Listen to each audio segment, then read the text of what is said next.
Прийшли окупанти до нас в Україну, форма новенька, воєнні машини, та трохи поплавився їх інвентар. Байрактар, Байрактар. Російські танкісти сховались в кущі, щоб лаптем посьорбати довбані щі, та трохи у чах перегрівся навар. Байрактар, Байрактар. Приперли зі сходу до нас барани для восстановлення великої страни. Найкращий пастух баранячих отар. Байрактар, Байрактар. Ті, хто води всяке озброєння, різне, потужні ракети, машини залізні, у нас на всі доводи є коментар. Байрактар, Байрактар. Вони захопити хотіли нас зразу, а ми зачаїли на орків образу з російських бандитів. Робить примар. Байрактар, Байрактар. Російська поліція справи заводить, там пивцю рашистів ніяк не знаходить, хто винен, що в нашому полі глухар. Байрактар, Байрактар. Веде пропаганду кремлівський урод, слова пропаганди ковтає народ, тепер нове слово знає цар. Байрактар. Байрактар. Байрактар. Байрактар. Байрактар.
Yes. The Leaf Spring Army sends its regards.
Hello, everyone. I'm the Enforcer, and I'm accompanied by Enforcer Matt.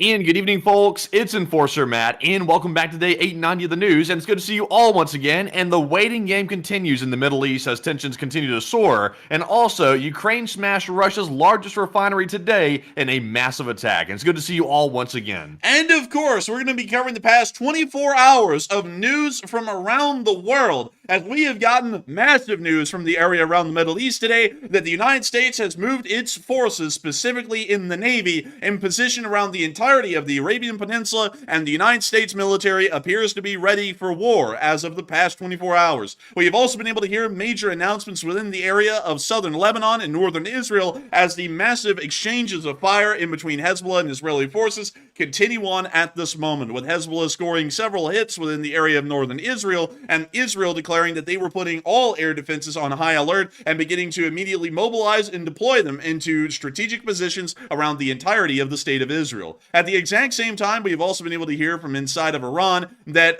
there was a very interesting little bit of details that we did not know days ago about the attack on Ismail Haniyeh, but we now know that additional detail today, and the results were actually quite shocking. Not to kind of like clickbait y'all into sitting around until I can get to that, but it was actually a lot more in-depth and a lot more intricate of a plan than just a simple bomb flying into a building and blowing up inside of it. It actually had a lot more than that was a moving part in that plan. Meanwhile, inside the Ukraine war, we have heard that the largest oil refinery of the entirety of the Russian Federation has been hit and disabled today after a successful attack by Ukrainian aligned partisans or a Ukrainian drone. We are not exactly sure which it is at the moment, but we do know that the activities that led to the decommissioning of this oil refinery today was Ukrainian-based in its origin, and the damage was significant. A major victory for Ukraine against Russia's industrial war effort, and once again showing that the Ukrainian deep strike abilities are reaching levels that we've never really thought were possible. Meanwhile, all the way over in Ukraine, we have been able to hear that the Ukrainian forces have been inflicting incredibly high casualties onto the Russian Federation's armed forces, but at the same time, we've also been able to hear that within the area around Avdiivka, things may be getting a little bit more difficult, as the Russian Air Force, largely uncontested up till now, has been using an exceedingly a large amount of glide bombs, and have been able to advance out of the area of Pokrovsk and further south and about 17 kilometers away from the next major city within this area of the Donetsk Oblast, which is Pokrovsk. We're going to be covering that tonight, and while we are hearing that the Russians have made an advance, or are slowly making an advance towards Pokrovsk, the Russians are taking record high casualties over the past 24 hours, and it does appear that while they are making gains, it is coming at an exceedingly high cost. We also have a little bit of additional information from around the world, inside of Venezuela, and also inside the People's Republic of China as well, that we will be covering piece by piece. But we have an exceedingly massive amount of news, and those are just the main headlines of the night, really, in most of these areas, but there is still a lot more news than just that. And we're going to be moving ourselves down into the area of the Middle East, because it is very important to talk about the United States forces that are now ready for war for the large part. From what we understand, the United States Department of Defense has really underplayed the preparations that have been made by U.S. forces on the ground inside of Iraq and Syria, as well as within Jordan, but it does appear that orders have been issued to U.S. forces to be put on high alert and to prepare themselves for future attacks that will be conducted against them inside of these areas. We have also been able to hear specific details about the current U.S. naval forces that are in the area as well, and where they are currently positioned. From what we understand, these are the following vessels that are within the area of the Arabian Peninsula. The United States, the USS Teddy Roosevelt, which is a carrier strike group, including the USS Halsey, the USS John McCain, and the USS Daniel Inouye, is currently within the area. The USS Teddy Roosevelt, and I need to quickly get y'all a picture of this one right here, is a Nimitz-class supercarrier, much like the USS Dwight D. Eisenhower, which was also in the area some time ago. The Dwight D. Eisenhower and the USS Teddy Roosevelt actually switched positions. The USS Teddy Roosevelt was moved into the area so that way the USS Dwight D. Eisenhower could rotate out of the theater and return back to the United States for a brief while before it gets new deployment orders. This is a very interesting carrier strike group. Once again, it is, of course, a fairly standard one, but it does, of course, have a Ticonderoga class missile cruiser in it, and 2 Arleigh Burkes as a part of this aircraft carrier's shielding force, if you want to call it that, or a part of its amplification of its strike powers, depending on which way you're supposed to be viewing this carrier strike group. Simultaneously, we were also able to hear that other U.S. military assets are within the area, including the USS Roosevelt, the USS Buckley, the USS Wasp, which is an amphibious, an LHD, and the USS Wasp is actually a very special one, and I'll be showing you all that one here really quickly. And so let me go grab this. Actually, no, we don't want the actual Navy's website. We want the Wikipedia, because the Wikipedia is blessed in the pictures. But nevertheless, this is the USS Wasp. From what we understand, the USS Wasp is currently in the area, and from what we also know, attached with the USS Wasp, there is about 2,500 Marines, making up about an entire combat brigade, or what we would call an amphibious assault brigade, that is currently on standby for rapid deployment or surge deployment into any specific area in the Middle East where there is a hotspot. So at best, they are most likely being used as a region-wide quick reaction force at this moment based from the USS Wasp. At the exact same time, there are also a couple of other additional vessels, such as the USS Oak Hill and the USS New York, which are also in the area as well. According to a statement...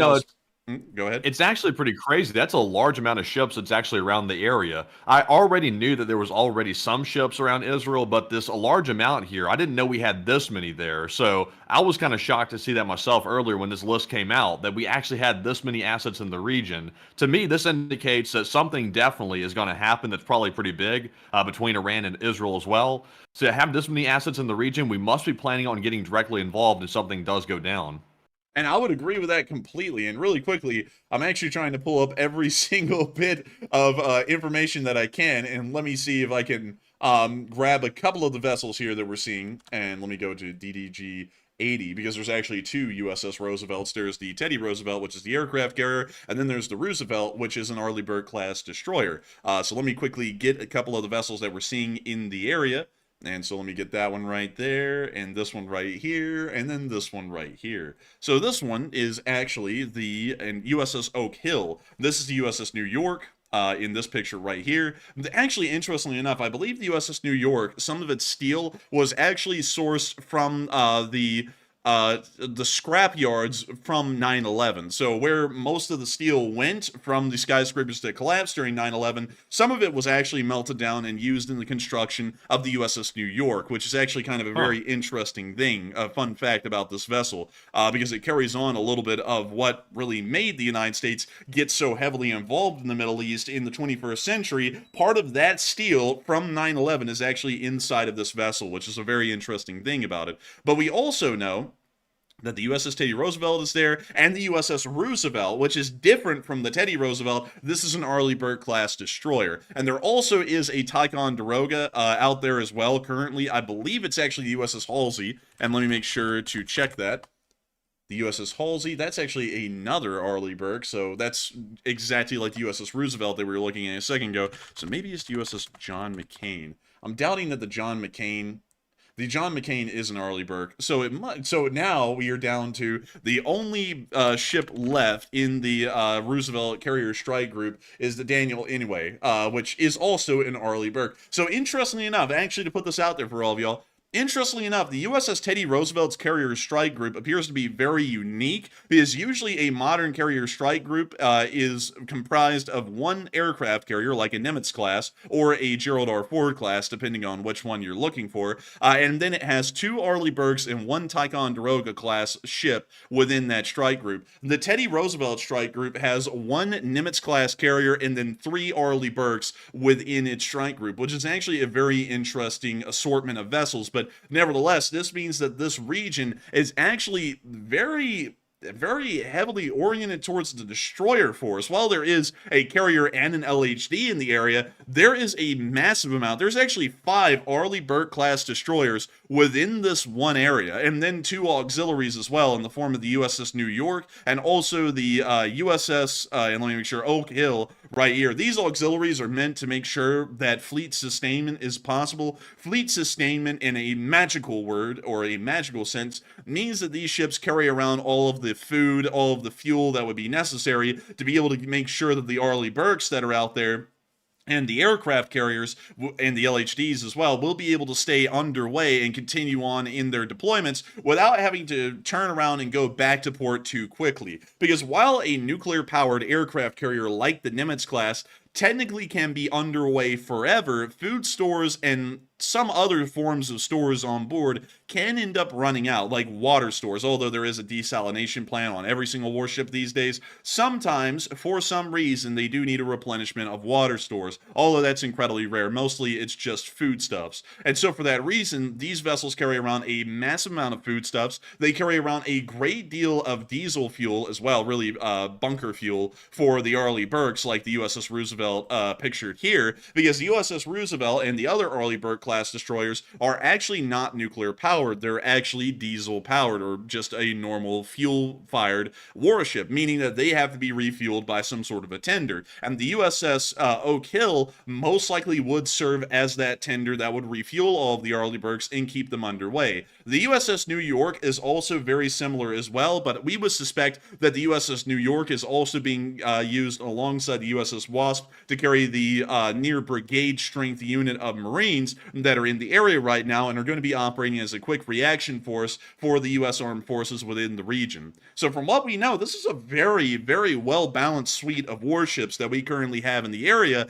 and they are on standby around the entirety of the Arabian Peninsula, all the way from the southern Red Sea to the eastern Mediterranean right off the coast of Israel, and some of them are also within the Persian Gulf just off the coast of Iran, and they are all waiting for the possibility that missiles will be fired and drones will be launched from Iran, and most of these vessels, especially the Arleigh Burkes, will start to operate as pretty much air defense perimeters, as these warships, the Arleigh Burkes, actually have a massive amount of anti-aircraft weaponry at their disposal, both long range and short range. These things, in a sense, are actually floating Patriot batteries with the kind of range that some of their anti-air missiles have, and so these things actually could, offshore, provide an air defense shield over over Israel that will be integrated with the Israeli defense systems on shore, such as the Patriot systems, which I believe are now being replaced by another system called David Sling, the David Slings that are currently in service, the Iron Domes, and also I believe there is another air defense system called the Iron Beam, but we have never seen that air defense system in use yet. It's actually a laser-based weapon system, which is fairly revolutionary, considering that if it ever is used, and we get confirmation of that, it'll be the first laser-based weapon system that has been used in a combat environment or in a full-scale war, because so far we haven't seen them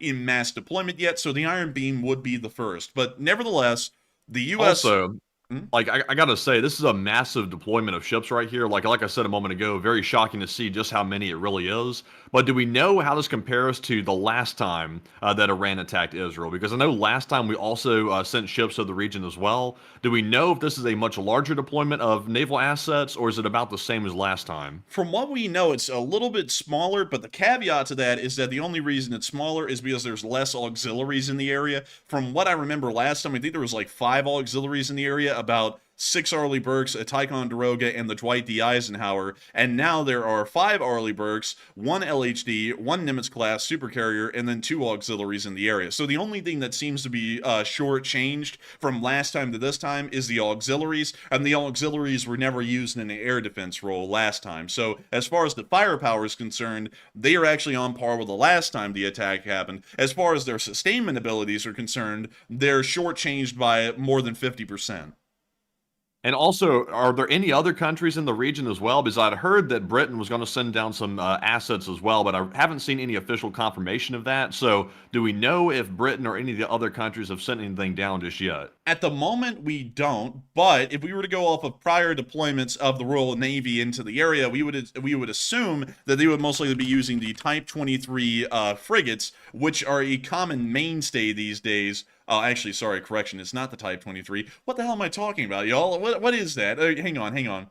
Let's see, succeeded by the Type 31, the Type 26.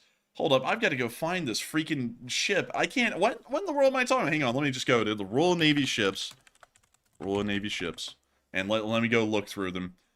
Because I know what I'm talking about, like with the class of vessel. I just can't remember the name for some reason. So we need to look at the surface fleet.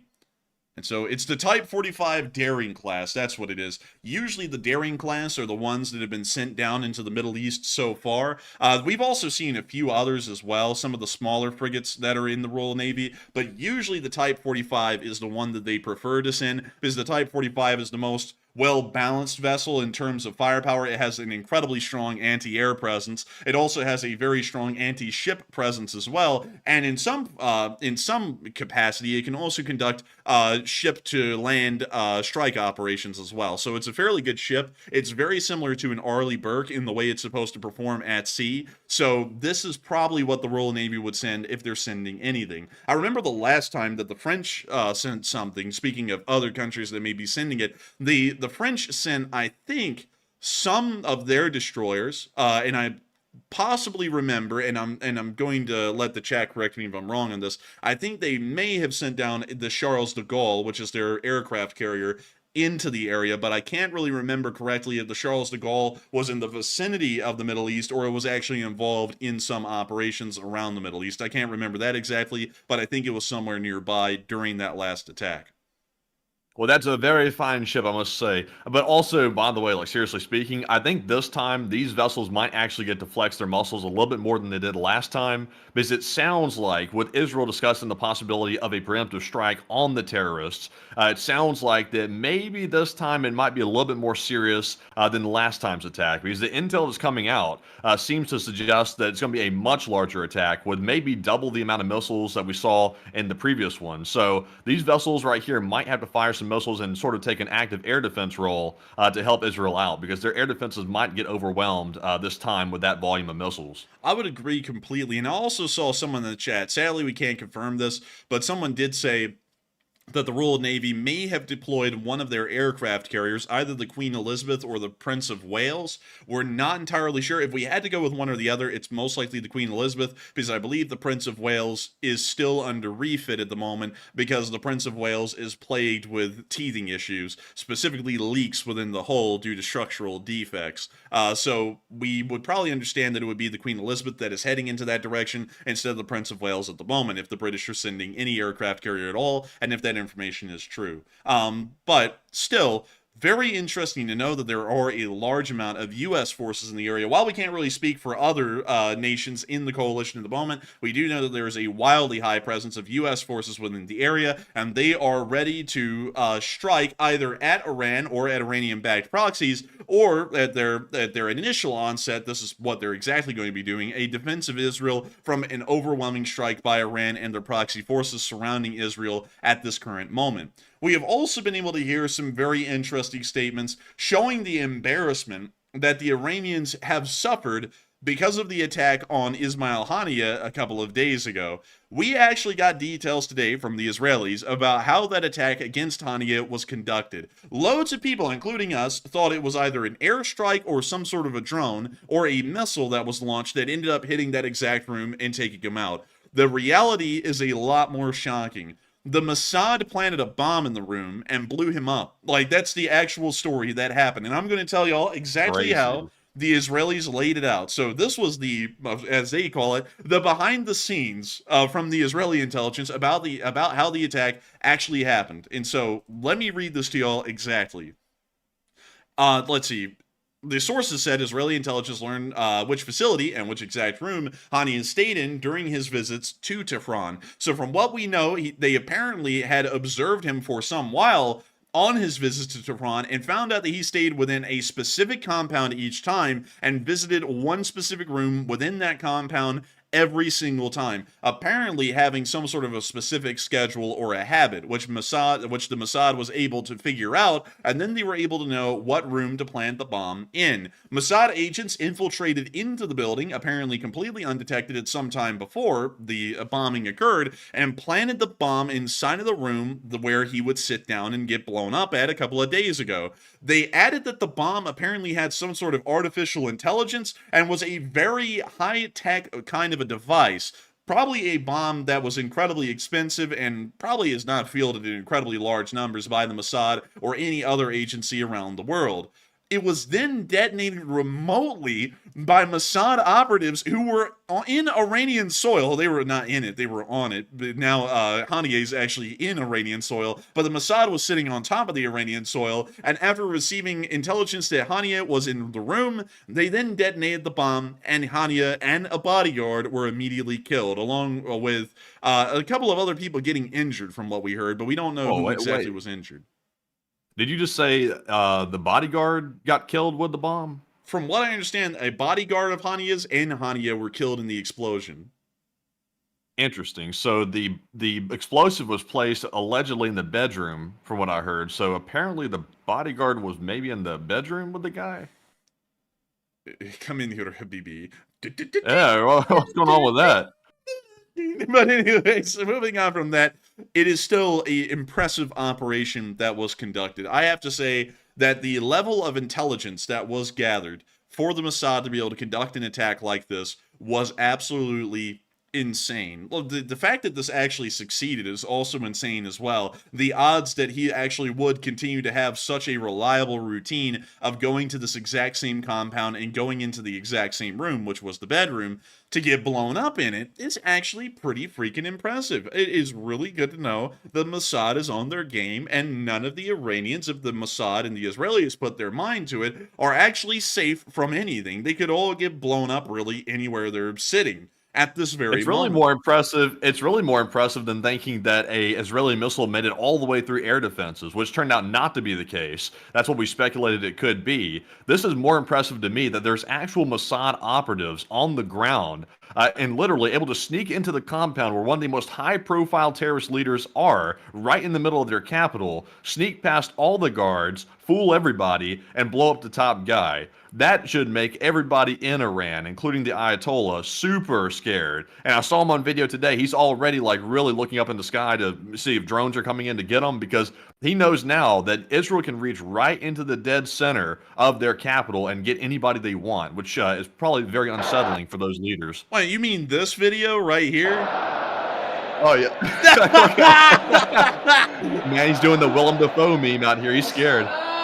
Bro, wait a minute. Do we have that attached to this? Yeah, we do. Look at that. Dude, Hey, he somebody literally- copied me. What the hell? Yeah, dude, look at that. Someone copied us. And it is a still picture only, though. But still, I love this, though. This man stopped mid-speech and started scanning the sky as hard as he freaking could, man, for some kind of a drone or something. Look at him.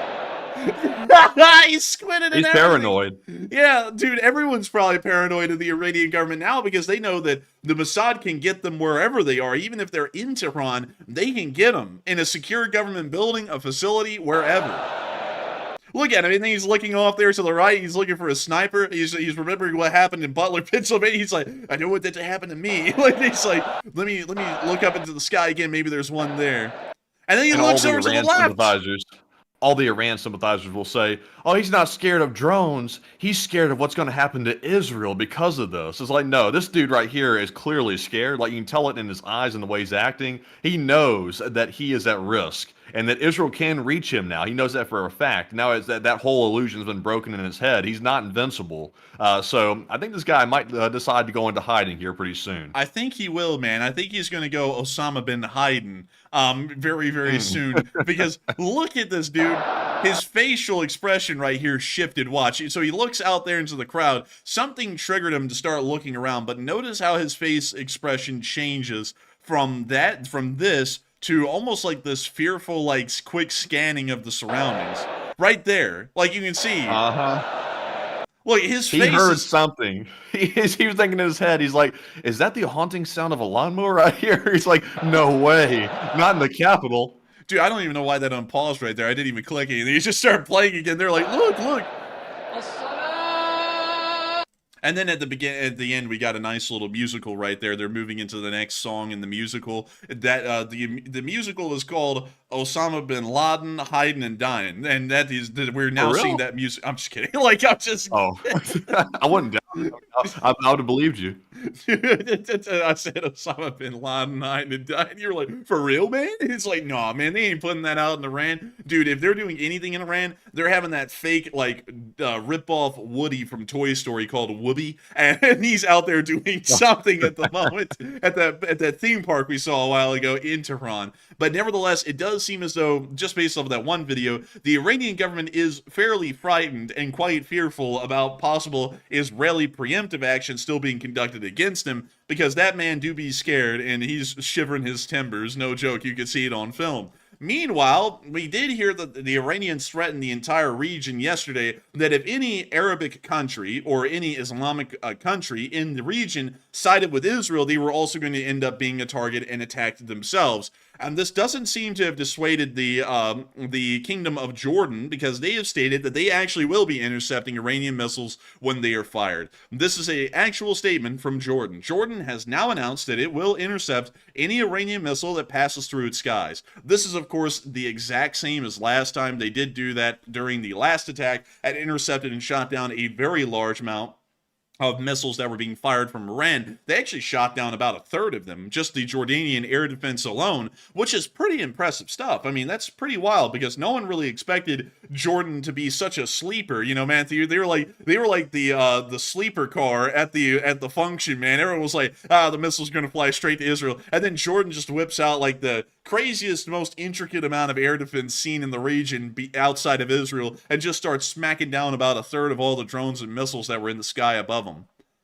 Yeah, I'm glad to see it personally that Jordan is stepping up for this, because there are other countries in the area that are not willing to step into this whatsoever. They're going to basically take a very fearful and very scared, kind of meek approach to the entire situation. But Jordan, though, they are the exception. I'm glad to see it, because that's like the first line of defense before the missiles actually get to Israel. So between Jordan and also the U.S. and also the allies as well, like Britain, they should be able to take most of them down. But if it's double the amount that we saw last time, it could be a bit of a challenge even at that. Yeah, probably probably would be a bit of a challenge, especially if the attack is far larger. But also, Matthew, one thing I was wanting to find really quickly, because this is something that's going to shock a lot of people. Jordan actually is, the Royal Jordanian Army is actually a sleeper cell in the entire region, because the kind of stuff they have is mental. Now, I want you to keep this in mind. They bought a lot of tanks from the French and British, and I also want to give you all the numbers of active tanks that are in service in the French and British armies. The British have about 250 operational and in-service Challenger 2s, and that comprises the entirety of the United Kingdom's tank force at this moment. The French have 400 tanks in service, all of them being the Leclerc. Jordan, as a country, has 264 Leclercs in service, beating out the British numbers of active tanks in service right now in the British Army, and they also are just a little bit short of the French Army at around 400, only coming short by about 140. However, they then outdo both the British and the French by massive bounds, because they have 805 Challenger 1s called the Al Hussein tank right here in service at the moment. 805 of them. That is an incredibly massive number. And the Challenger 1 is not that bad. It's pretty much what the British are using now, but the Challenger 2 had an upgraded turret, but the hull is identical on both the Challenger 1 and the Challenger 2. So this thing is incredibly competent in the modern day, in a modern battlefield environment. And then, to top all of that off, they have 1,200 M60 Pattons in service. Now, these are old by most measures. These are old by most measures. There was like an awkward silence there. I was going to let Matthew say what he was going to say, but I mean, I was saying, oh, yes, and approval, man. I wasn't going to say nothing else. I was going to let you keep going. Man, I was like, he's got to be saying something else, and it was just quiet. I was like, oh, okay. But there are 1,200 M60A3s in service. Jordan does not play when it comes to the ground armored forces of their nation. And not only that, considering that they're going up against a country, say like Iran, or really their border security interests with Syria and Iraq at different moments of their recent history, these tanks actually do exceedingly well, given the kind of forces that they're going up against. And then the Al Hussein, which is their version of the Challenger 1, and the Leclerc, do exceedingly well. But moving on from that, they do have more tank. Oh, by the way, I forgot to tell y'all, they have 3,000 more Al Husseins in storage at the moment. I forgot to mention that side note. So while they have 900 of them or so in service at the moment, there's another 3,000 of them that they could just pull out of storage and put into service if they needed to. So they have a very excessive amount of tanks to draw on for supplies in the future.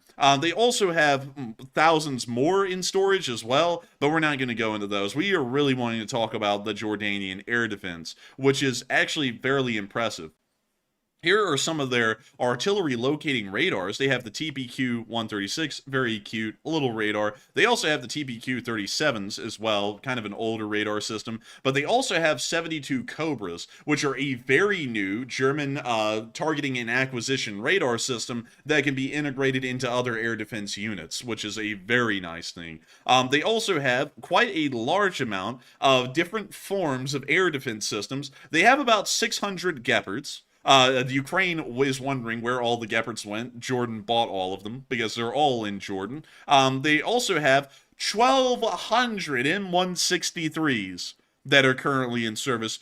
1,200 of them. Each of these has I believe it's a 20 millimeter rotary main gun on them, and they are radar guided. So it is a very short range, but very effective air defense system that the Jordanians have that can deal with Shaheds. If anyone is protected against drone warfare in the modern day, Matthew, Jordan is. Like, they got enough anti-aircraft guns. They could literally just go skeet shooting with the drones that Iran is going to be launching. It may be why they were so effective last time in shooting down such a large number of them. They also have some Shilkas and Strelas as well from the Soviet Union that they were able to buy back in the early 80s.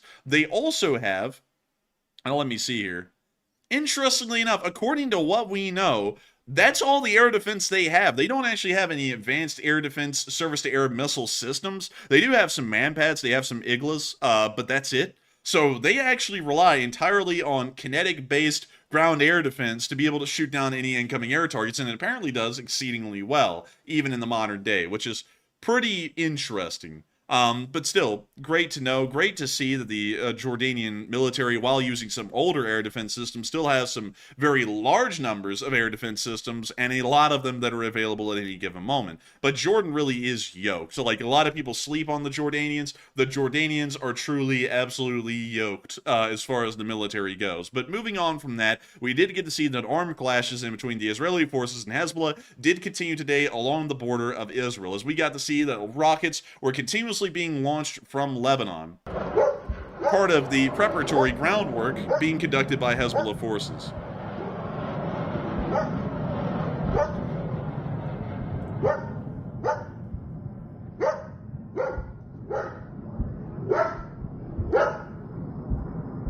And this is, of course, a pretty escalatory action by Hezbollah. It is once again showing that they are trying to conduct acts of war against the Israelis. And it's really led a lot of people to the question of whether Israel should conduct a preemptive strike on Iran and its proxies at this point to disable their ability to continue attacks like these and to try and break the Israelis before the Israelis can break them. And a lot of people have been weighing in their comments and thoughts on this kind of an idea, considering that war is pretty much inevitable and on the horizon within this area of the world. And a load of people are saying that they should strike Iran first to get the upper hand and the advantage, knowing that war is coming. Some people are saying that they should wait for a first attack by the Iranians and then respond after conducting a defensive measure. Some people are saying that they need more info, and others are a little bit unsure, but it is a major question that loads of people have been talking about today. Some officials in the Israeli government are starting to say that they are going to conduct a preemptive strike against Iran to deplete their abilities for any kind of an assault against Israel. Loads of people are putting in their comments on this. And Matthew, what are people thinking about this? And what are you thinking about? Should they conduct a preemptive attack or should they not? So it looks like 56% of the audience said yes, they should strike Iran to get the advantage right off the bat, while 27% said no, they should wait for an actual attack first before jumping right in, and 9% said I need more information on the situation. And for me, I'm definitely very confidently in the 56%, because if Iran is going to strike Israel, which right now U.S. intelligence seems to suggest that is definitely the case, and also the Iranian government issued the order to attack Israel about a day ago, so at this point, it seems like it's a done deal that Iran is going to carry this out. And I would say, instead of waiting for the bully to attack, they should probably go ahead and punch them in the nose and hope that might disable some of their responsive measures that they're going to use against Israel to perhaps overwhelm the Iron Dome. So right now, that is the key to me. Go ahead and strike first to make sure that all the missiles can't flood in and then overwhelm all the air defenses. I think that's probably the wisest thing to do. And of course, it is a bit risky because if the Iranians are just bluffing, that means the Israelis just basically walk themselves into a war. But at the same time, I think it's pretty much a done deal that they are going to attack. So I'm with the 56%. But Enforcer, what say you? I would have to say that I would have to be with the 56% as well. A preemptive attack is necessary. And within Israeli military history, preemptive attacks have really helped them out a lot of the times on having upper hand advantages against their opponents, particularly the Egyptians during the 7 Days War. And let me go pull up the 7 Days War for y'all really quickly, because this is one that is a very important one. And so, let's see. Man, what the hell? Where did the 7 Days War go? What? Also, by the way, folks, I am investigating. I see some people in the live chat saying that it looks like there is some preliminary information saying that Iran might already be attacking Israel as we speak. I don't see anything on Twitter at the moment, but I'm checking Telegram to see if I can spot anything over there, and I'll let you know what I find. Wars Israel has been involved in. Hang on. For some reason, there's been a Mandela effect or something, because for some reason I remember a war called it's the 6 Day War. It's not the 7 Day War. What the hell am I talking about? Anyways, hang on, folks. Let me show you this. So this is the 6 Day War. This is probably the best example historically of an Israeli preemptive attack on their opponents when their opponents were clearly starting to prepare for war. And thank you, Shibby Wow's Awesome Gaming. It is the 6 Day War. I don't know why I thought it was the 7 Days War. Like, I think I was getting confused with the 7 Years War and the 6 Day War. So then it became the 7 Day War. Like, it's a ridiculous name. But beyond that, this is a war where Israel actually ended up conducting the preemptive strikes against most enemies around them. And this was something that was very interesting to point out, is that that's what actually led them to rapidly rocket across the Sinai Peninsula and directly to the Suez Canal, pretty much taking over the entire area of eastern Egypt that y'all see today, right down here. Right here from the Suez Canal straight to the Israeli border. All of this was controlled and occupied by Israeli forces during the Six-Day War. But that was because they conducted preemptive attacks against the Egyptian Air Force and pretty much destroyed any of their air arm abilities, and then immediately conducted a rapid advance through the desert in towards the Suez to try and completely overwhelm and overrun the Egyptian forces that were starting to build up within that area. So going off of that, we do see a historical precedent, at least in the Six-Day War, that a preemptive attack is maybe the best option for Israel, as it allows them to get an upper hand advantage on their opponents, especially knowing that war is coming, and this allows them to be able to throw them off kilter. Instead of allowing them to fight on their terms, they are now fighting on Israel's terms, which is a far more advantageous position, at least for Israel. And so I would say a preemptive attack would most likely be best, in my opinion, and I'm seeing a lot of people saying, and they gave it back. They did give it back, actually. And let's see here. And I'm seeing some people, defense posture only, listening. Let's see, dates. It just felt like 7 days. Yeah. Let's see. And who else was bringing on the air power? Who's betting within 24 hours will start? I'm trying to see if anyone's having any comments on this and agreeing or disagreeing, but still, I would have to say that a preemptive attack would be best, in my opinion. No doubt about it. It's something that is kind of necessary at this point for the Israeli strategic position within the region. They can't allow everyone to overwhelm them and get the upper hand at the start. They have to make sure that they have the upper hand at the start and then work off of that position from that point forward. But moving on from that and on into some more news that we were able to see within northern Israel, we did get to see that the Iron Dome was trying to intercept some of these Hezbollah rockets that were fired in this clip right here.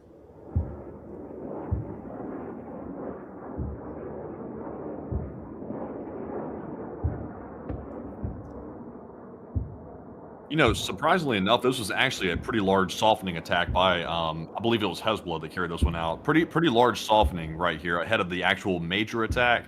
I'm wondering what the strategy was with this. Was it just to go ahead and like get it rolling, or were they trying to test something here to see if there were maybe some weaknesses in certain parts of the air defense?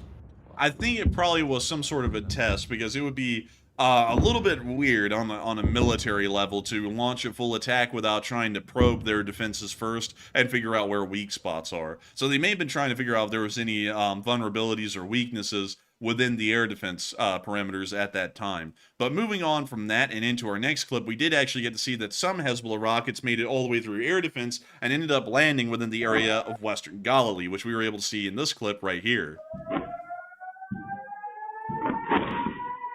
We see the impacts out there.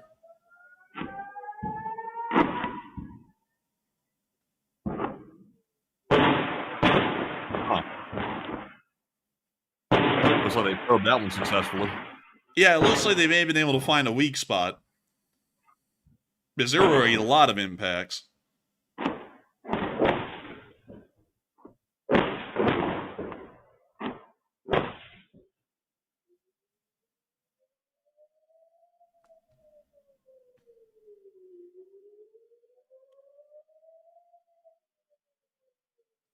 And that's the end of that clip for the large part. It then descends into silence after the rockets landed, but still showing that Hezbollah is firing rockets across the border and still trying to inflict massive damage and casualties onto Israel as much as they possibly can in the short amount of time before an invasion or a full-on war may begin in between Hezbollah and Israel and Iran, really as a larger big picture kind of a situation. We also got to hear that there was the deployment of air defense forces in very large form today by the Israeli government.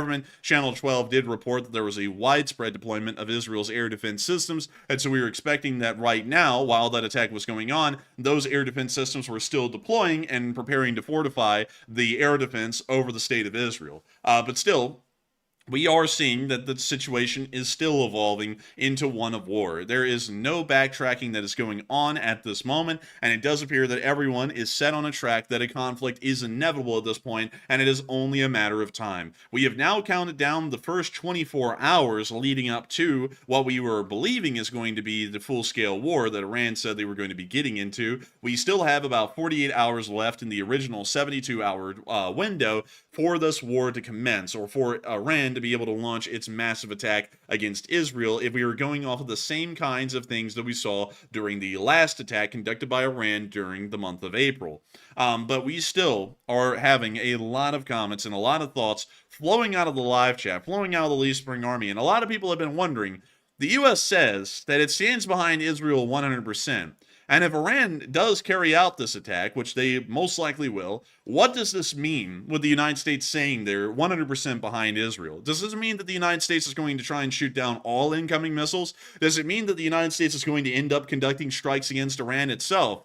Are some people believing that this is nothing more than sales talk and puffery, or fluffery, as some would call it, or are some others unsure and undecided? But a lot of people have been throwing in their opinions and their ideas on what the United States means by supporting Israel 100%. And Matthew, what are people thinking that means, and what are you thinking it means as well?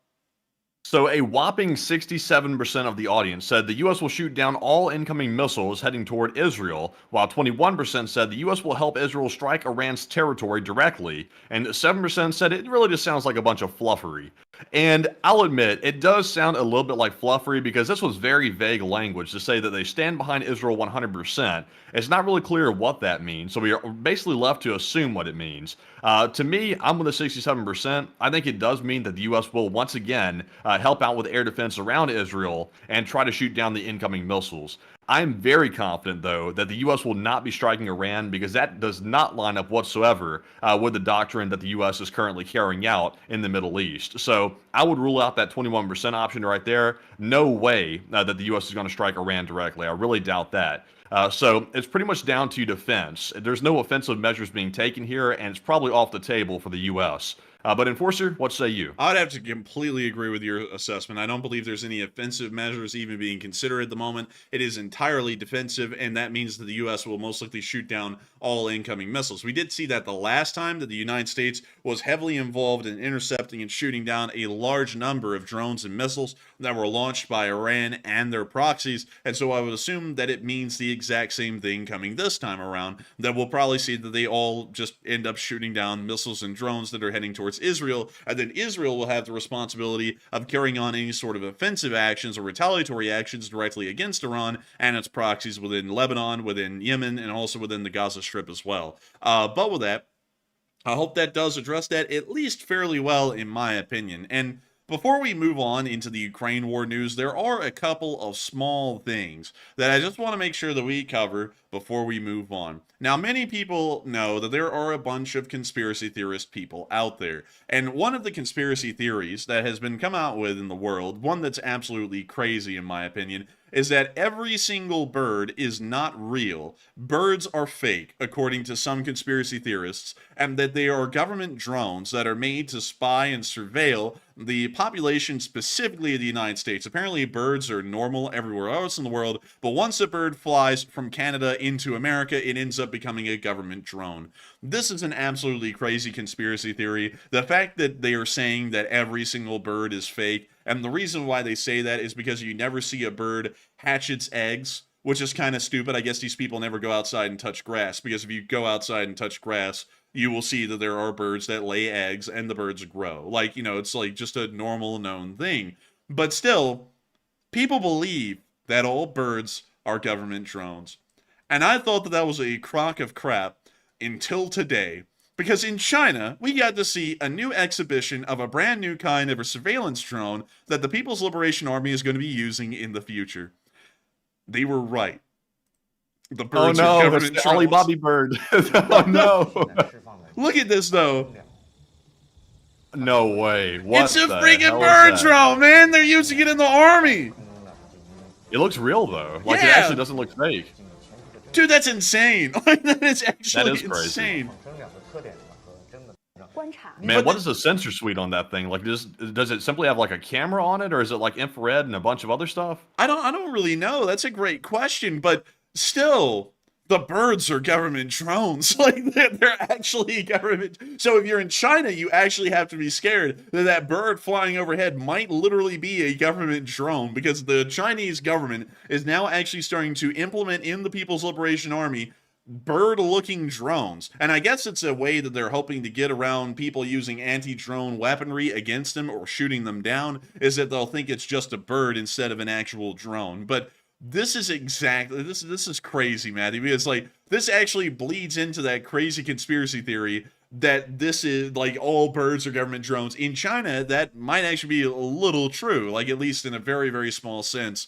But look at that. Like, dude, this guy in the water just pulls out of the water a whole bird-looking drone. Like, that's absolutely crazy. You know, it flies pretty realistic, but the catch is it probably can't land and, like, perch on a twig or a limb or something, so that might give it away. If it keeps flying and never lands, that's, you know, it's either a very athletic bird or it's a fake. Dude, that bird must be on crack. And then you hear from up in the sky, man, way off in the distance, "Oh, man, I'm on deck, man," or something like that. And it's like, it's a damn drone! Shoot it down! The bird's face gradually, slowly morphs into Hot Dog Man's face.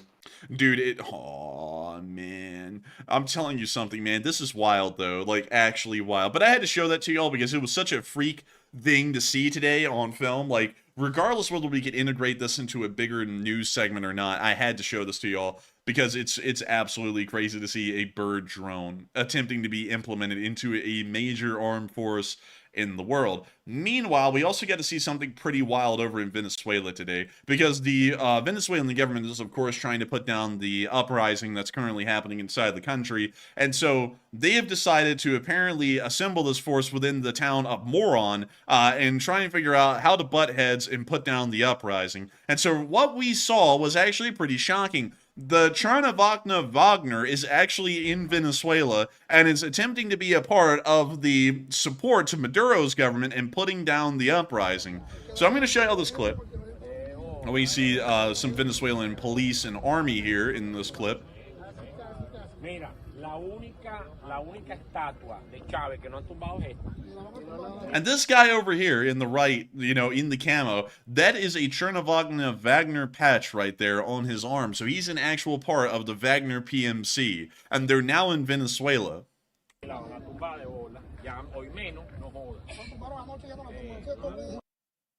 And there it is. They zoomed in close. Also, this guy is wearing a Browning, a Browning overcoat. Very anti-American of him. I respect it. I don't know why these guys are here, though. Like, they are a private PMC, so maybe they were hired by Maduro to come in and help out. But I wonder if the Russian government sent them instead. That's a big question. I wonder. That's a good question. Also, I'm wondering, Mandy, can I find Maduro eating that empanada? Like, let me go see if I can find it. Maduro eating empanada. There we go. Hang on, folks. Man, he was scarfing that thing. He was hungry. Oh, here we go. I found it. I found it. Okay, so let me show you this really quick. Oh, dang, that's loud as hell. Okay. Okay, so I don't think I'll be able to actually play the audio, but I'm going to pull this over on screen really quickly to show y'all, because this is a just to show y'all what kind of a person Maduro is. This clip right here is coming from a national televised address to the citizens of Venezuela during 2014. And this is what he does in the middle of the address. By the way, I just want to give you a little bit of context surrounding this clip. During the time this was filmed, a lot of people were criticizing Maduro because there were open, pretty much, famines happening in Venezuela because people couldn't afford food, and he was getting fat at the same time. So a lot of people were criticizing that. So this was how he quelled the anger about him getting fat while people were starving. Tapas. Adelante. So he's in the address. And while someone else is talking, he opens up the drawer on his desk and starts eating the freaking empanada on national TV. Man, he couldn't hold off for like 5 more minutes. What the hell? Dude, this man, this guy here has mental issues. He really does. He's like Hot Dog Man if he was running a country. You know, like, absolutely ridiculous. Look at that. And then they finally cut the camera from him. And he figures out he can steal another bite. And there he goes for another one. A second bite. Like, dude, this man is a monster. That is crazy, though. The man actually started to eat an empanada on national TV. You can't make this stuff up. Yeah, like, you can't make this up. Commie bastards will eat an empanada in your face on national TV while you're starving to death, and they won't regret it. And then they'll end up winning again somehow. That is Maduro. That's the kind of person that's staying in power in Venezuela. I just want to put that out there for y'all. Guy has so little self-control, he can't even stop himself from eating just in the middle of this short little televised address. Just crazy. But still, with that, we're going to be moving on from the little Venezuela news. We just wanted to cover that really quickly and talk about the Wagner being in Venezuela. But it is now time for us to move on up into the area of Ukraine, specifically deep inside the Russian Federation, where probably one of the most damaging attacks was conducted today against the Russian oil infrastructure. But before we get into that, we have to make sure to address a couple of questions, because a lot of them have been thrown in, and a lot of y'all have really good questions. And so, Matthew, what are people saying? All right, so real quick before we jump into our first super chat, there is a poll to address right on this topic, and it says Russia's Wagner Group is now working for Maduro in Venezuela to put down the protesters, and what are your thoughts? 75% said Russia wants to prevent U.S. interference, meaning the Russian government sent the Wagner Group down there to help out Maduro, while 7% said the Russian government has nothing to do with it, and maybe Maduro hired them out of his own pockets, and 5% said maybe they're fakes. And to me, they look pretty legit, so I would probably rule that option out. And I would honestly have to say that it's very likely that now that the Wagner Group has been integrated into the Russian military, that Putin probably did have a direct say in Wagner going down there to help out Maduro. Of course, this does directly interfere with the U.S.'s interest down in that area, because the U.S. has already refused to acknowledge that Maduro won the election. They said it's illegitimate all the way, and Maduro is not the proper leader. So I think this is Russia basically trying to piss the United States off once again, and they probably sent them down there. But Enforcer, what say you? I would have to say that Russia is probably wanting to prop up Maduro, considering it's an anti-American government in the Americas. So I would agree that Russia probably wants to prevent any kind of American interference. But to be honest, to be honest with you, I would have to say there's a little bit of caveat to that. We could whip out that old classic Monroe Doctrine, go down there and sweep them aside. Like, we could actually do that, and the Russians probably wouldn't have that much of that much of a gripe with it. And not only that, it's like, what are they going to do? Start a war in Venezuela against America? That is begging to lose on home front territory for the large part. But I would say probably that is the case, that the Russians are trying to prevent any kind of American interference and also stop the uprising from gaining any steam or traction against Maduro any further than it already has. But with that, I hope that does address that fairly well, at least in my opinion. And Matthew, we now have a couple of questions, and what do we got?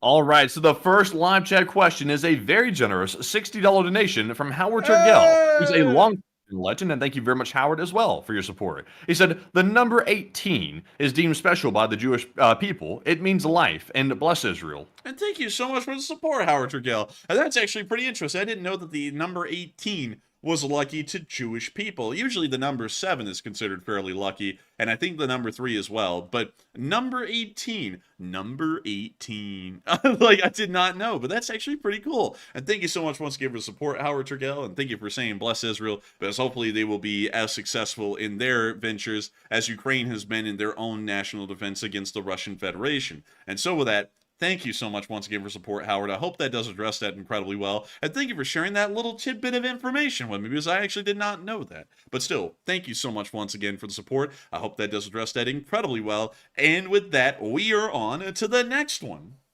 All right, and our second super chat of the night is going to go to Cypress96, who puts in a $25 donation. Thank you very much for that support. And I don't see any comment attached to this one, but thank you very much, Cypress, of course, for helping to keep the work running, and we appreciate it very much. And Enforcer, what say you? And I'd have to say, a huge thank you so much to you, Cypress96. You didn't throw in a comment, but the support does mean a lot and helps us to keep this channel rolling. If it wasn't for folks like you who enjoyed the channel, we wouldn't be able to make this thing possible. And while you didn't throw in a comment, your support is helping us to stay on air and continue to cover this news each and every single night. And so a massive thank you to you once again. I hope that does address that incredibly well, Cypress96. And with that, we are on to the last question of the segment, and then we're going to be moving on into the rest of the news, specifically the Ukraine war news.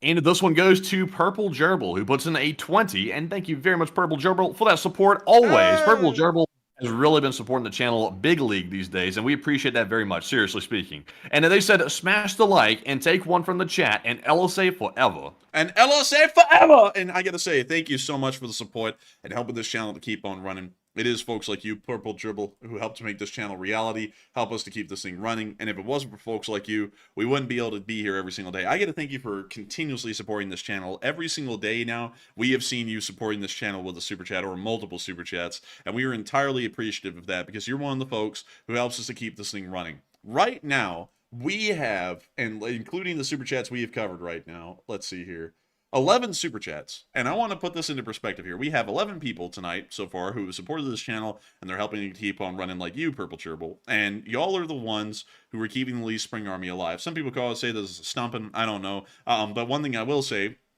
is that 11 people have supported this channel tonight. Those 11 people are making it possible for tens of thousands, 43,000 people so far tonight in just the first hour to be able to watch this stream and hear the news without having to watch an ad or without having to listen to a sponsor. Folks like you are the reason why the Lee Spring Army is able to exist and why the Enforcer channel continues to put out news each and every single day. It's also why 12,000 live viewers, as seen right there, were able to watch this stream last night. That is absolutely crazy. Of course, last night, if y'all were here, y'all would have seen that the peak, according to YouTube, was 8.9. But for some reason, they're auditing this channel every single day, and they go, oh, I don't know, maybe some of these viewers aren't real. And then they give it like 24 hours, and then they go, oh, actually, they're all real. Let's now update the number after it doesn't matter. And then we see the real number. So y'all saw 8.9 last night, but it was actually 11.9. It was almost 12,000 live viewers.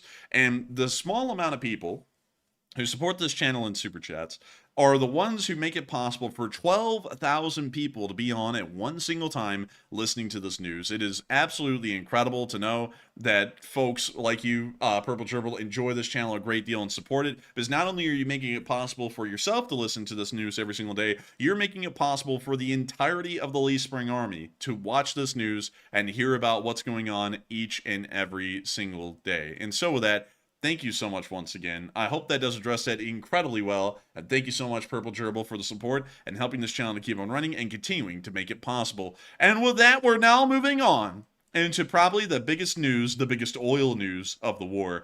It was such a big event today that even the great United States of America shed a tear at all of the oil that was being lost. This is the oil refinery in the city of Omsk. It actually makes up about a quarter of the city's size, and it is the largest oil refinery in the entirety of the Russian Federation.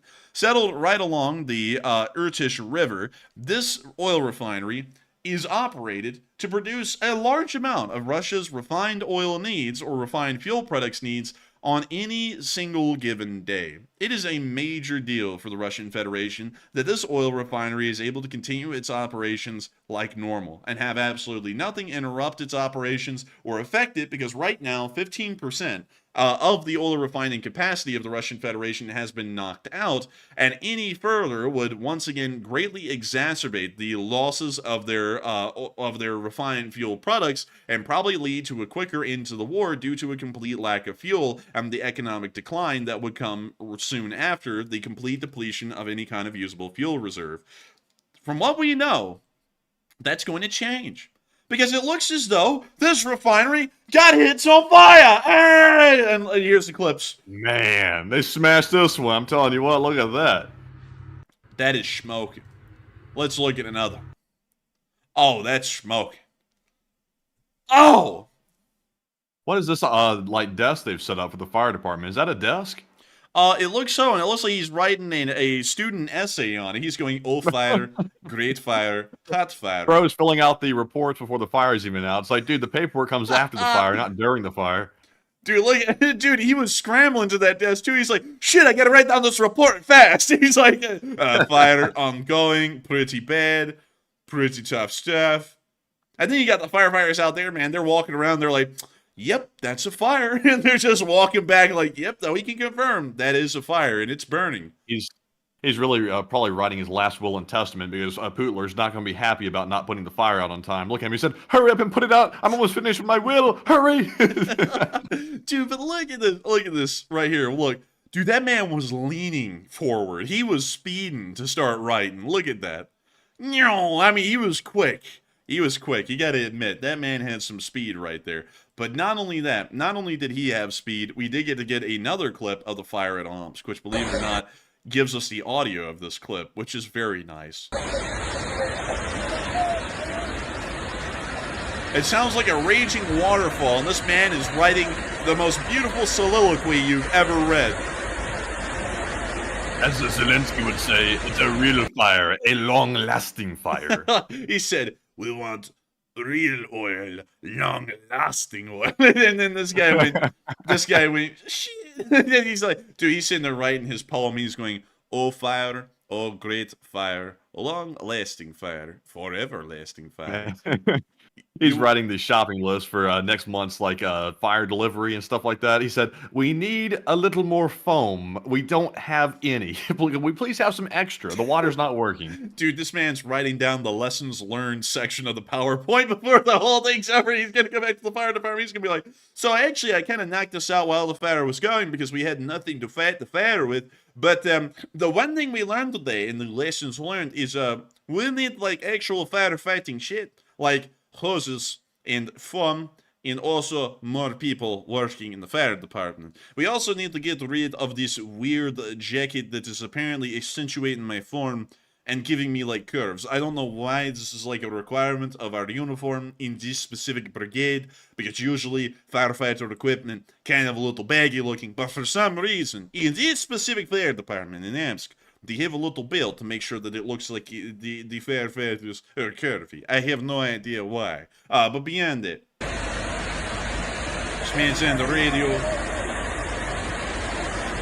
Things sounds like wonderful. Life not great. Life is terrible. And everyone inhales toxic fumes inside of Omsk. Because, I forget to mention, this giant refinery north of whole city. Fire plume from fire flows southeast, literally right over city. Everyone breathes in toxic smoke. So everyone have a great day. Also, did y'all notice that there are 2 airfields here? Let's look at this one. What is here? Storage. And 1 IL-76. And Antonov 2s. Oh my goodness, that is ancient. This is one of those tiny airlift wings that they have, and it's just out here at Omsk. So what's at the next airfield over here? You could clearly tell that this airfield was built during the Soviet times, because there's no real airport infrastructure here. There's just one runway, these massive ass taxi ramps, and then you have the tarmac over here. What the hell? So they actually have I just want to show y'all really quickly what a Western airport looks like. So we'll go to Germany. Well, actually, no. We'll go to Hamburg, because Hamburg has probably a smaller airport. So here is the Flughafen Hamburg. So when you come to a Western airport, there are these things called gates that you park at, and they usually have some kind of a retractable gangway that attaches to the planes where you can load and offload passengers. There are other ramps like these out here, which are serviced by buses, but those actually have a pretty decent amount of infrastructure built around them, and also a whole bunch of service vehicles. When we go out to Omsk and the civilian airfield at Omsk, look at how none of that is present. This thing is as bare bones as a military airfield. It has some ramps, but it just has these lines all over. There's no service vehicles anywhere to be seen. So I guess servicing just does not happen. And then the one aircraft they have down here, they have a bus and a stairway, and that's it. And that also looks like a Boeing 737 as well. But still, this airport is horrendous. This is pretty rough. What does this actually look like in pictures? That's depressing. This airport's so clean, I don't think it's ever used. Dude, what's this? It says, Letchik I Technique. So I guess flight and They're technology. holding up the WWE Championship belt. Bro, for real, man. They really are. So what? Dude, this thing kind of looks a little sad. It looks like an old mall in America that's about to shut down. That's what it looks like on the inside. Yikes. It's a little rough. It's too clean, man. I'm telling you. This thing barely gets any traffic for it to be this clean.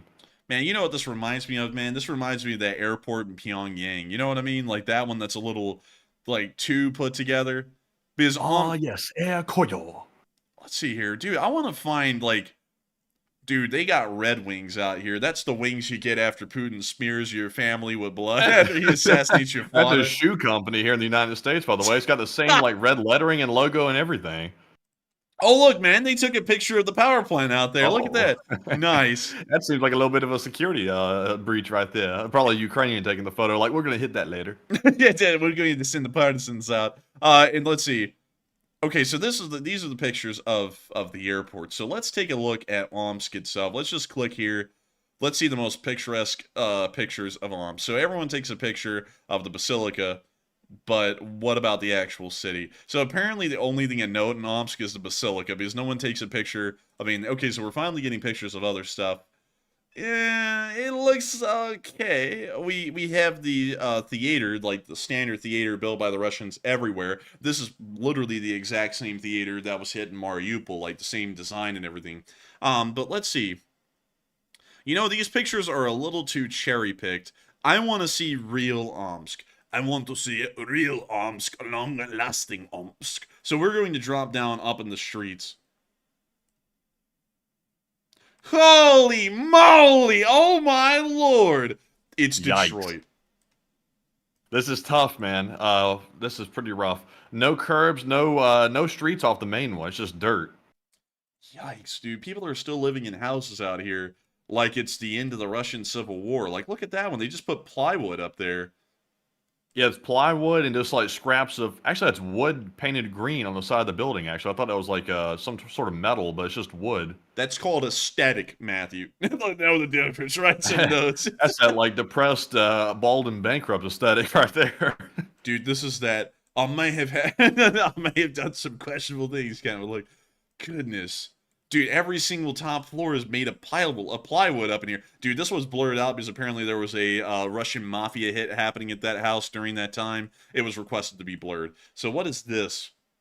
So this is the brick bunkhouse, and they so crappily built the building, they didn't even really fit the bricks around the triangle window. They just kind of like made an opening for it and then just kind of slipped the triangle window into it. Because you can see these giant open holes around the entire side of the window frame.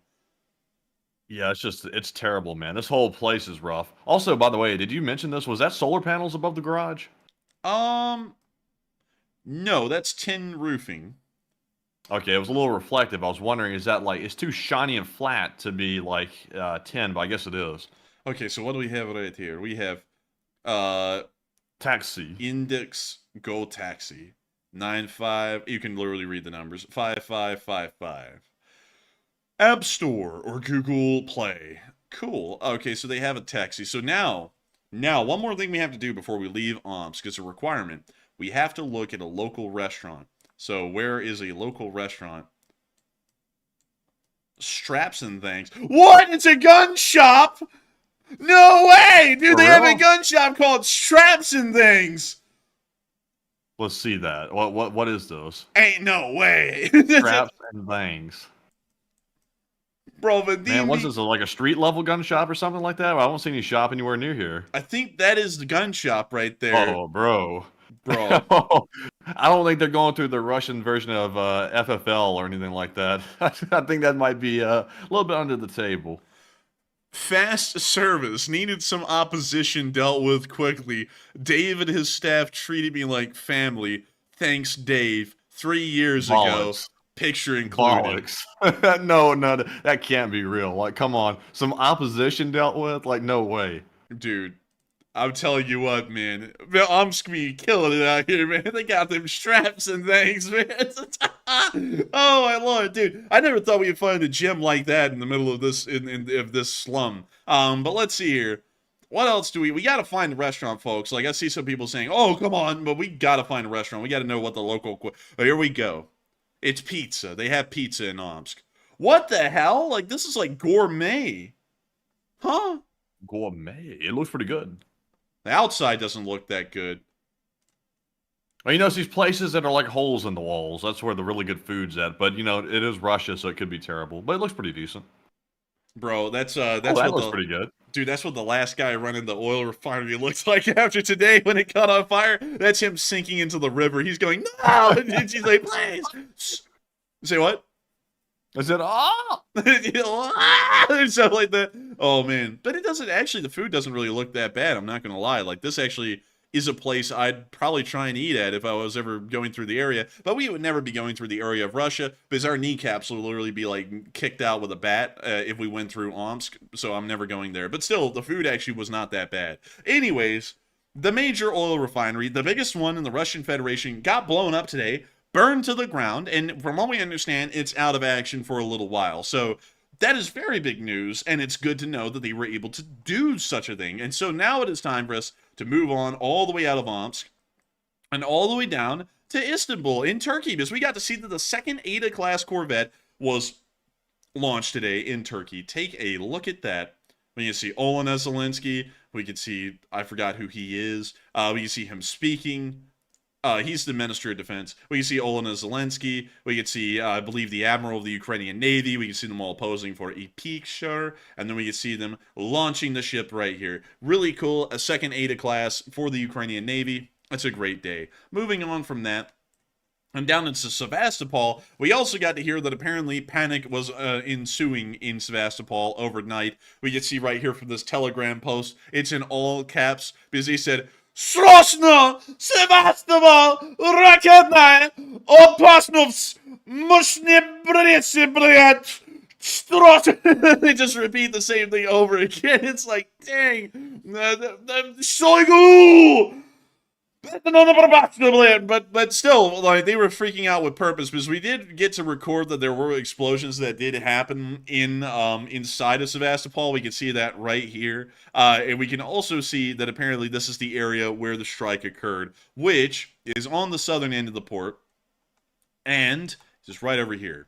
So this is where we believe the strike happened. There was a Rostov-on-Don submarine there when this last satellite picture was taken, but we assumed that all of those had been moved from that area and over to Novorossiysk at the Vostochny Raion. So they're probably not there anymore, but we did get to see that there was a little explosion that happened. And so with that, we are now moving on from that little bit of news and on up into the area of northern Kyiv, because we got to see a brand new KH-69 got shot down. These were actually launched by an Su-57, one of the few that the Russians still have. Транспортовочний узел, обалдеть места. Так, место установки нижнего ложемента. I could read that. О, дивись, три от закрилок цих рулів. Не забирали, дивися, бляха. Ще позачаси. І ось сама от эта штуковина внутрі кругла, це якраз БЧ. Да. Так що до скорої встречи. Israel under attack 2 months ago. Is that months? That's true, but they're going to be under attack again very shortly. Israel's under attack 2 months ago. It's like, thank you for sharing. We did know, we covered it. We were the first to cover it in the world. We know. But that is the remains of a like cage. a very peaceable mon. Good mon. Rastaman. Something like that. I like to see it, and that's it's just a short dog. Yeah, he's a very passionate person in the live chat. But anyways, you see the shrapnel damage to the missile. Anthony Stark said, "Where is Shoigu? Disappeared. He disappeared." But with that, that's the end of the clip right there. Still very interesting to see. And we're now going to be moving on into our location unknowns, because we have some juicies. We got to see that Indian ammunition is now in use by the Ukrainians. That's Indian right there. Made by India. Знімаємо ковпачка, підгинаємо чеку. І отако вона Де вона? витягується вверх. І доверху, да, от такі пальчики, вилазить з свого пазу і все. Перед запуском міни тільки це робити. And that's the end. I hope it's any good. Like, I wonder what the failure rate's going to be on that. I'm not really sure, but hopefully it's not that low. But moving on from that into the next clip, we also got to see an unexploded Ukrainian drone bomb being held by a Russian. It looks as though it's made out of a carburetor and some sort of a incendiary grenade, but still kind of neat to see. And they also put a little Ukrainian badge on the side. Kind of neat. Moving on from that and into our next bit, we also got to see more ground drones being made. And they're really making a lot of them now. I mean, that's I don't know if that's Photoshop or if that's all of them that they've made, but that's quite a large number. But from what we understand, the Ministry of Defense of Ukraine concluded agreements with Ukrainian manufacturers for the supply of ground kamikaze drones and ammunition for them in the amount of more than 3.7 billion hryvnias, let us translate. Let us translate the hryvnia to US dollar. And let me make sure that that is a currency sign for the hryvnia. Wait, hang on. The currency sign for Ukraine. It is a hryvnia. So let us go. So one Ukrainian hryvnia is worth 2 cents. So the hryvnia is actually twice as valuable as 1 Russian ruble, meaning 2 rubles for 1 hryvnia, and then about 50 hryvnias for, like $1. But anyways, let us put in the number. 3.7 billion. Okay, so that's, let's see, 37,000. That is 37 million. That is, the bomb. That's 370 million. And so, there we go. We have 3.7 billion. And that is exactly, and let me make sure to count this correctly, about 90 million US dollars. Quite a large amount. But anyways, very nice to see. And with that, it is now time for us to move on into the Russian casualty report, please. Oh my goodness! Whoa, 16 Bobcats. Now that is crazy to see. Also, I was trying to read the note over there by Miss Disa about some corrections. It looks like we have some corrections, but wow, 16 Bobcats. I love to see it. You know I love to see these Bobcats getting blown up. And I gotta say, what a day it's been! 115 drones were shot down. That is a record for the war. And 1,370 Russian soldiers have been wounded and killed over the past 24 hours, along with 42 APCs, 77 supply trucks, 9 main battle tanks, 33 artillery pieces, 115 drones, 1 MLRS, 16 Bobcat skid steers. Today was one hell of a day. What a day, Matthew. What a day. We don't get days like this often. A hell of a day. And it was a hell of a day, by no doubt, by no means. And so moving on from that, and into northern Ukraine, we did get to see a Russian vehicle getting hit in the Kupyansky direction of the Kharkiv region. Here it comes. It's a Russian Ural 4320. It's a supply truck. It's going to get blown up. Boop. And it blew up.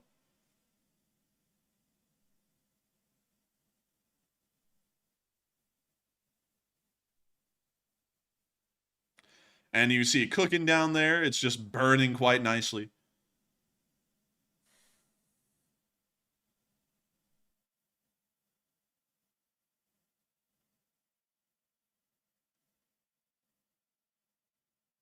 Man, I like this view that was circling around it all the time. This is great. Man, it is really cool. I just like to see the panoramic views that they get. Beautiful stuff. Amazing stuff. You don't see panoramic views like this often. You just don't. But moving on from that and further down the line and towards the area of Kremenna, we also got to see the leaflets that the Russians are dropping on the Ukrainians. Let's take a look at it. AFU servicemen, think! What are you fighting for? Your commander sent you to die for the authority that betrayed you and which pursues only personal interests. Every minute, 3 servants of the Ukrainian army die on the front. Make the right choice. Place your weapon and follow the following instructions. There is so much left. ABSU servant, think. Do you want? What? Just what the hell does that mean? Russia will win. The recording of the Kyiv government is inevitable. The recording of the Kyiv government. Man, the Kyiv government's about to start a podcast. Watch out. Oh man, if it's mine, it really is going to be a collapse that is inevitable. It's going to happen. But also, stop the war! If you want to save your life, follow the following instructions. Go to the positions of the RFAF in the day. Before this, unlock the magazine and push the weapon behind your back. Identify yourself with a red or white cloth, or hold this pass in your hand in the event of an unexpected meeting with Russian military servants. Lie on the ground. And they spelled lie like the stuff you put on clothes in laundry, not like, well, anyways, moving on from it. Push your hands behind your head and indicating your readiness to stop resistance. Pass a ballot for an unlimited number of people. Wow, it's an actual ticket. It's like a ticket to a concert, but this ticket will allow everyone in. Give the second pass to your coworkers. Let them too save their lives. Stop the war. If you want to save your life, follow the following instructions. Wait a minute, that's literally the same thing. Wait a minute. Oh, so, I'm sorry. It actually is 2 tickets attached to 1 piece of copy paper. You rip it in 2, and you give the other one to someone else. So that way they can know that you're a cowardly traitor. Great idea. Moving on from that. Soldiers and officers of the armed forces of Ukraine, your further resistance is useless. Your command betrayed you by throwing you into battle with an enemy many times superior to you. Stop resistance and surrender to Russian troops. The Russian side guarantees you safety and medical care. After the end of combat, you will be able to return to your families. It is in your power to stop this hell. Choose life. Dude, Liars, man. The Russians mistreat the POWs so bad. That is just straight up lies right there. Like, if they actually accepted this offer right here, they're about to be in for a world of hurt if they get captured by the Russians. Yeah, also, I like how it says they guarantee safety and medical care. It's like, those are the 2 things that you can be guaranteed you're not getting. It's like, the Russian side guarantees you will not get safety and medical care is what it should read. It's like, those are the 2 guaranteed things that you will not get. Torture is 100% guaranteed. And then moving on from that one, we can see another one here. And we can also see the non-translated versions as well. So kind of giving you an idea of what the actual leaflets look like in their normal form. But still, probably the worst attempt at propaganda leaflets I've ever seen. Like, it's pretty pitiful. But still, moving on from that and on out of the area, it's time for us to move on down into the Ukrainian front lines around Bakhmut. And I'm seeing some people saying, let's see, it's 100% fake, stop this. And bro, it's Photoshop. It's Photoshop because they're translating the Russian to English. So yes, you are correct, it is Photoshop, but we showed the real ones at the end. Man, that person was getting triggered that it was translated to English so that way I could read it. It's like, stop, it's Photoshop! It's like, of course it's Photoshop, we can't read Russian that fluently. But moving on from that and into Pokrovsk, we also got to see a Ukrainian net drone taking out a Russian drone. There's the Russian drone, they dropped the net on it, and there goes the Russian drone straight onto the ground. They got it.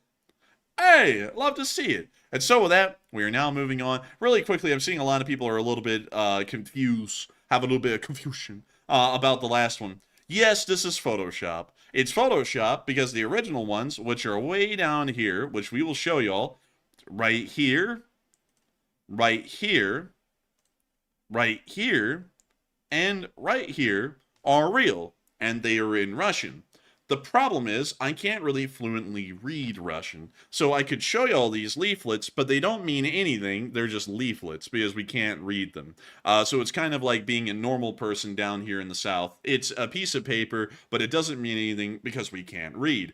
But when they do this magical thing called Photoshop, and they start applying the English translation on top of the sheet of paper, and they blur out the background so that way we can read it a little bit easier, we then get the idea of what the leaflet actually means. And this helps us to understand what kind of propaganda the Russians are throwing at the Ukrainians. Yes, this is Photoshop.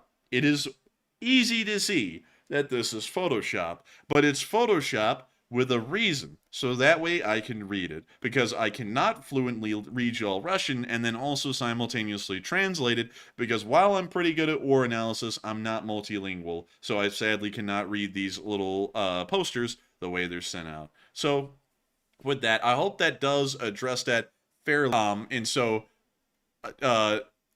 I don't know why, Matthew, I see you're having to talk to the one person who was triggered the most. It was a translation, because I cannot read Russian. I'm sorry, if you expected me to read Russian and then translate it while I'm also reading it, like, I just can't do that. Like, I could read it to you in Russian, you want me to? I could go, Россия победит, послата Невskogo, probably, let's see, Probitil Vista something like that. So I can read it a little bit. It's very butchered, but you know, if that's what you want, that's what you'll get. But can you understand that? I can't, so why in the world would I read it in Russian? But moving on from that, because we had to clear up the waters there, because a lot of people apparently thought that I was assuming that the Photoshop versions were the real ones. No, the real ones, there were the copies of those further down the line, but we had to get the translation, so that way we could read them. But moving on from that and into the area of Chasiv Yar, we did get to see a Russian BMD leading the charge. And I gotta say, man, this was heroic.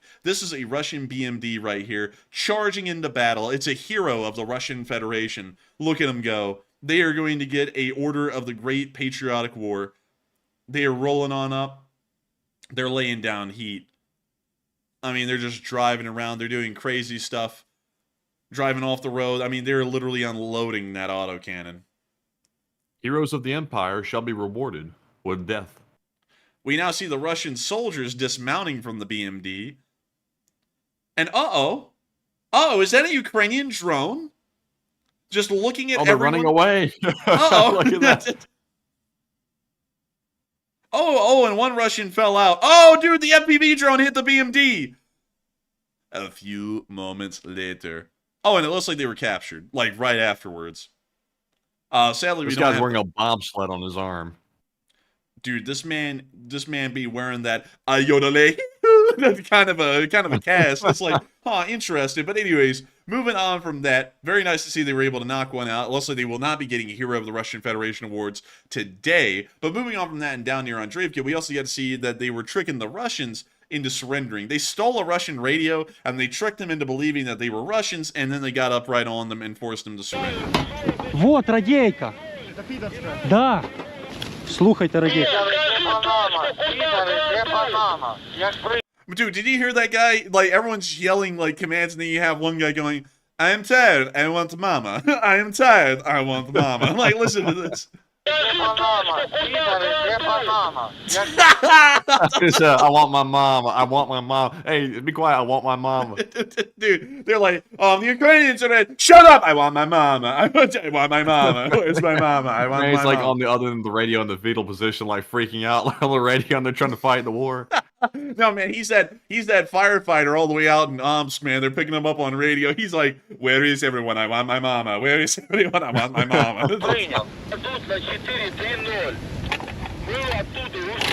Що там ж сильно це в крові жопа чи ні? Ми зараз їх What a попробуємо question. наїбати. Так, хто русскоговорящий? Видвигаємося на край, я лягаю з пулеметом. Ви мене прикриваєте. Спроси, где все люди, где вся рота, где вся первая рота, куда делать? Братан, только не спеши, не спеши. Фух. Погнали, братан. Мы так пизда, не в окружении, а то... Пошли. And so the deception begins. You could hear that the Ukrainian was on the radio. He was like, hey, don't even worry. The Ukrainians are practically surrounded. I mean, what's the pressure here? You know, like he's trying to lull the Russians into a sense of security while they Ти, advance друже, upon them. право, гранати є? Нема. В тебе є? Одна? Єбать, ну стараємося на характері взяти. Я піздую лівий фланг, мені удобно буде перед вами, якщо перекрити. Парни, говорю с позиции Ястреб, на прием. Мы первая рота. Єбать, це канає, нахуй, дай я це сніму, бля. Є, ведуться? Передай со стороны Ястреба, двое наших, один 300-й. Не стреляйте. Братан, действуем. Рух.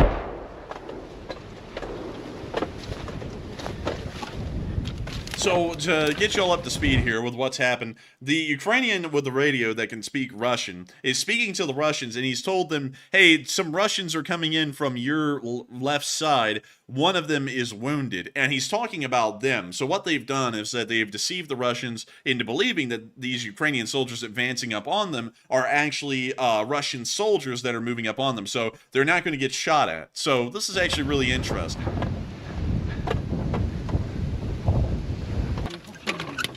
Братан, Oh, they're now там setting up справа. the machine gun. Oh. Damn.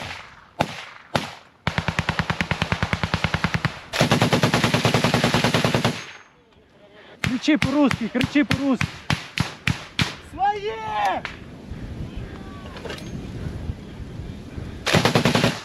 Вижу одного, брат.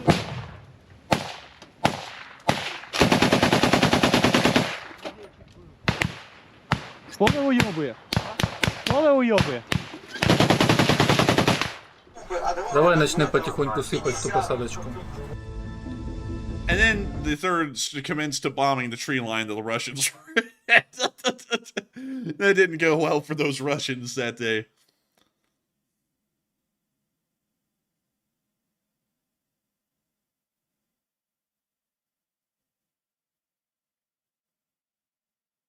Also, Barry Badrinow said, "Is that legal?" I was wondering that when we were watching it. Is that actually legal to represent yourself as a different force than you actually are in the war, or is that just like fair game? No, it's not. Actually, that's a war crime. But hey, I mean, you know, it is what it is, I suppose. And some people are probably about to go, no, it's not. It is. It is a war crime to impersonate an enemy combatant. It is a war crime. Even if your uniform is Ukrainian, but you yell out something like, "Hey, I'm you. I'm like literally you. I'm Russian." That is technically a war crime because you're trying to disguise yourself as an enemy force. But you know, it still kind of flies because it's war, so it is what it is. But moving on from that and into our next clip, we also got to see some soldiers of the 4th Brigade. Pick goes hard. Feel free to screenshot. And so with that, we're now moving on from that little bit of news and a little bit further on down the lines where we also got to see the Russians getting hit even harder down here. Check it out. Oh, Chad music. There's the Russians. They're about to get hit.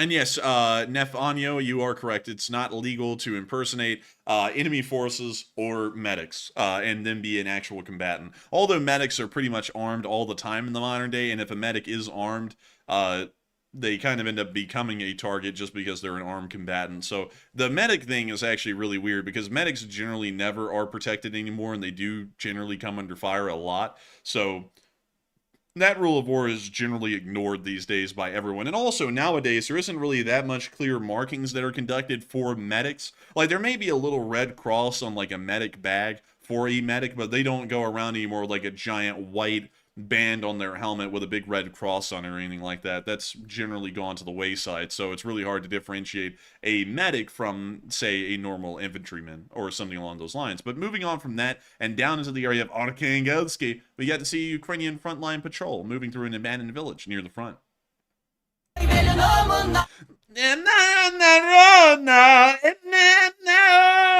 Or something like that. But anyways, we can see them walking around.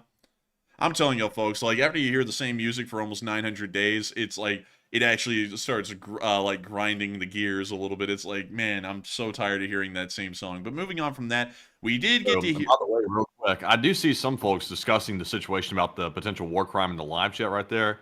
Honestly, I would have to say that it's, in my opinion, it seems like fair game, really, because the Russians have done the equivalent. So at the same time, you either have to play on their level or be at a disadvantage. The only thing I really have a problem with here is why did the Ukrainians film that and then post it, knowing it was a war crime? It's like, wouldn't you sort of like leave that off camera, but instead of posting it for like millions to see?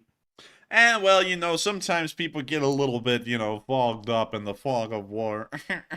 So it is what it is, you know what I mean? But still, I hope that does address that somewhat well, at least in my opinion. Because, you know, I guess it is what it is at the end of the day. You know, what's a war without a little bit of war crimes? You know what I mean? Just a few of them. But moving on from that and down into the area around Pokrovsk, we have heard something a little bit concerning. And while we generally report on the situations positively in Ukraine, there is something that is a little bit concerning going on right now. And I'm actually going to show you this on the deep state map as well. The Russians have actually been making some pretty decent progress forward, because many of y'all will remember that a while ago, the Russian Federation was fighting around the area of Otratene, and were trying to advance towards Novolexandriivka and Arkhangelsk. And we also said that the area up around Yehenivka, Vovche, Pokrovsk, and Lozovatske was most likely going to end up being a defensive line for Ukraine, where they would try and stop the Russian advance from going any further. And while the Ukrainian southern perimeter of the defensive line has been holding incredibly well, and we haven't really seen a lot of change in this area, because the defense is holding well, the defenses in the north, particularly around the 47th Brigade's area of control, are not doing that well. And it does appear that the Russians are beginning to advance down the railroad berm at a considerable speed, especially compared to the normal progression of the war. To give you all a little bit of an idea of how far they've gotten, Avdiivka is all the way back here. This is where they've gotten so far. We're expecting that they're going to just keep following the railway berm and slowly spanning out from the rail until they eventually reach Pokrovsk,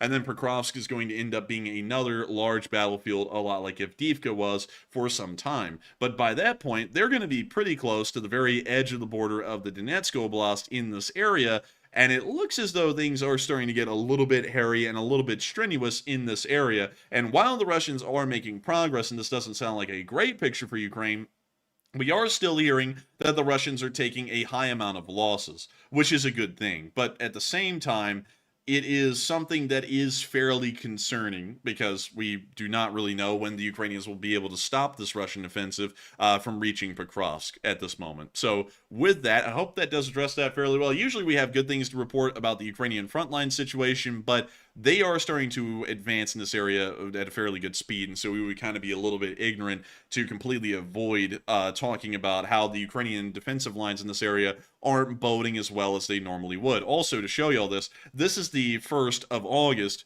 This was yesterday, and so you can kind of get an idea they are starting to move at a fairly decent pace within this northern area. But with that, I hope that does address that somewhat well, at least about the frontline conditions in this area. And meanwhile, down near Opitne, we also get to see the Russians using some kind of a new hybrid system, a mix of a naval gun and an artillery chassis.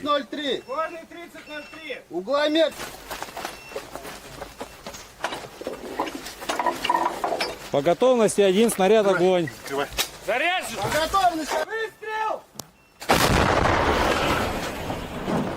Вот так стреляет оружие мобильное. 60!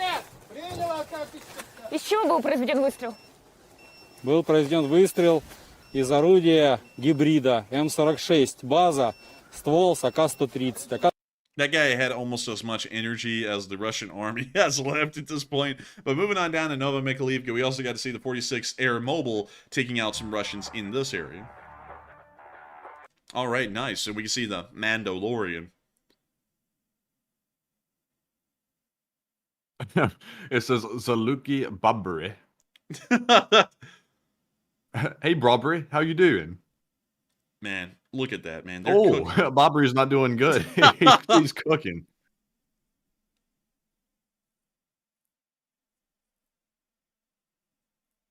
Oh, smash.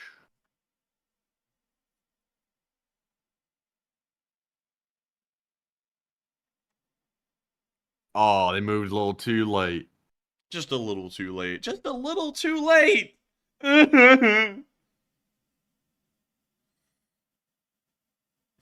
Oh! Dude, they are pounding him. Ivan and his men were up on their tiny tank, and they were getting pounded. They were pounded. Also, unfortunately, I don't know if you're seeing this, but there's a debate starting in the live chat here about the fighting fire with fire argument surrounding the war crime situation here with this thing. I'm wondering, I might have to put a poll up on this after the current one that's running and ask the people, if Russia commits war crimes in mass, is it okay for the Ukrainians to then, level the playing field and commit a few here and there to make sure that they have a fair playing field across the board? Or are you a big fan of maybe just letting the Russians do the war crimes and not matching them and having a large disadvantage? That might be a good poll to put up. I think that would be a good one. Run it, Matthew. Run it. We must know. We must know. And we also got to see the 68th Jaeger Brigade using a drone today to knock out a Russian recon drone. Oh, they almost got it. Oh. And they're going to try again here.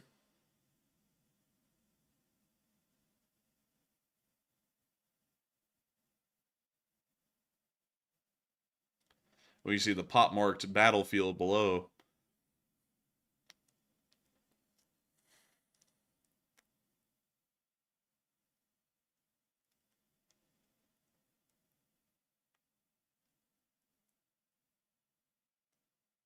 And we see it coming in again. They're going to try and get it this time. And it's the one for the money. They're going to be able to hit it. Oh my goodness. Here it comes. And they blew up right on top. Oh, look at that honey badger. He's marching with that axe. Rota Rozitki or something like that, but still nice to see. And they got that badger and the axe, my boy. That's a name of a bar in the future, badger and axe. But moving on from that, we also got to see how the Russians care for the wounded. They removed that post because it was kind of interesting. But moving on from that and down into the Dnieper River, we also got to see the Russians on a boat getting hit directly by Ukrainian armed forces. Check this out. Gora. That's the name of the unit. That's... Dun, dun, dun, dun, dun, dun, dun.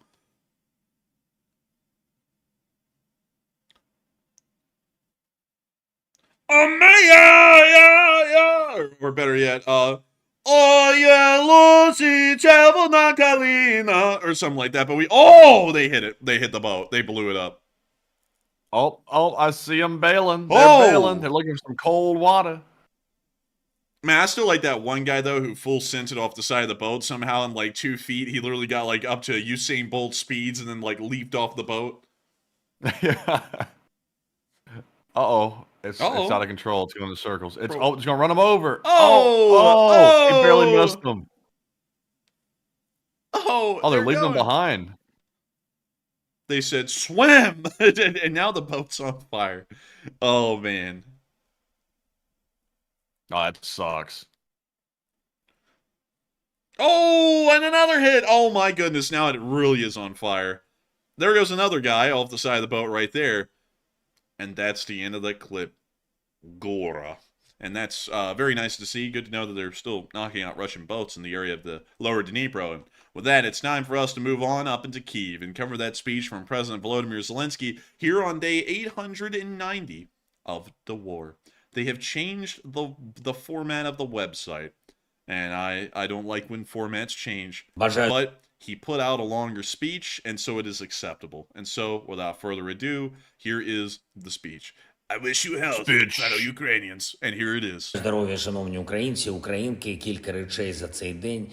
Провів сьогодні нараду з главою уряду Денисом Шмигалем щодо відновлення, зокрема, за результатами поїздки у Харків, Полтавську область, на Волинь, Рівне, проведених там нарад. Це стосується і добудови об'єктів, і ключових пріоритетів відновлення, і також людей, які здатні забезпечувати повну реалізацію державних завдань.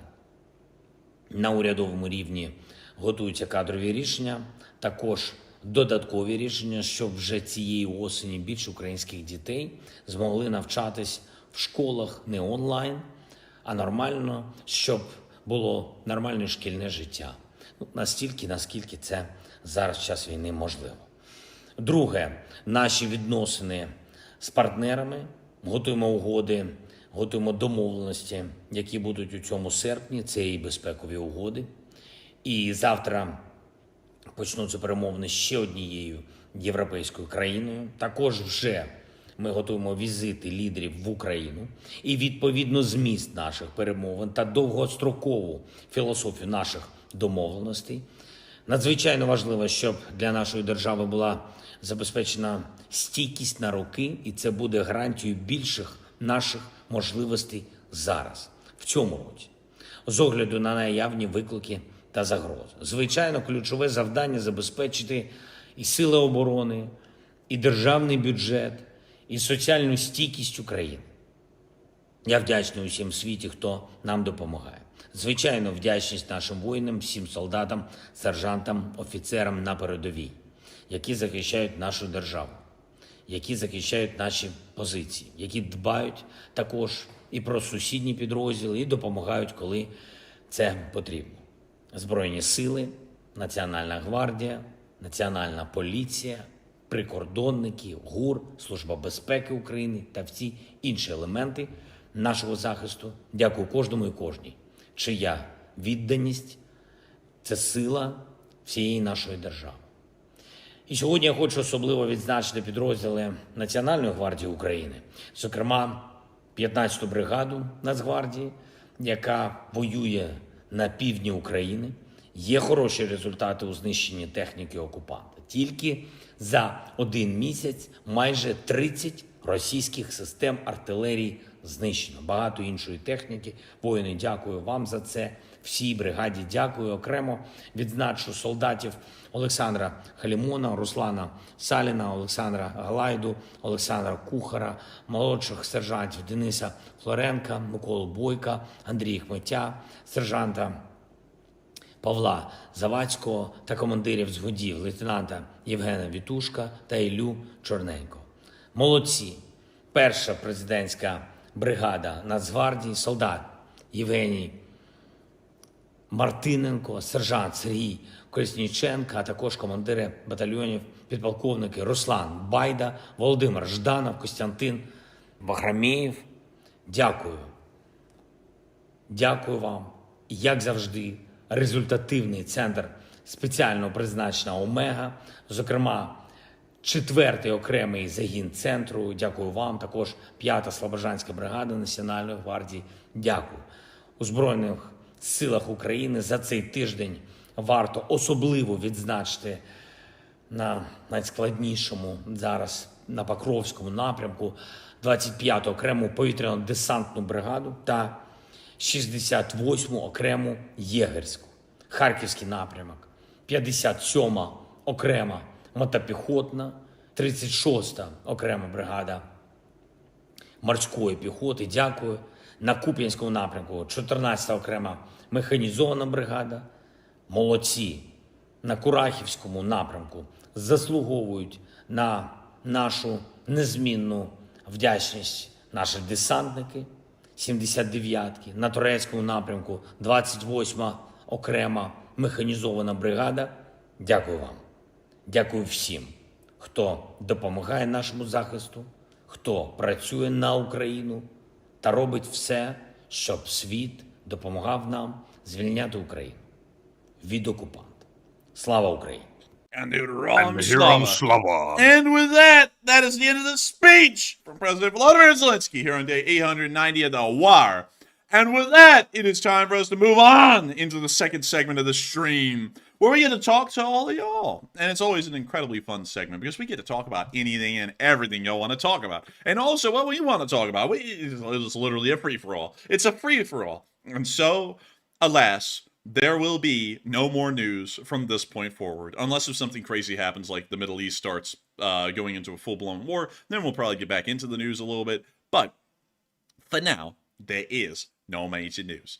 But we are going to be making sure to move on into them questions, get to talk to all y'all, get to get y'all's opinions on some things, because we're very interested in that. We'd like to know. I'm sure all of y'all would like to know as well. And Matthew, you want to take it away on that?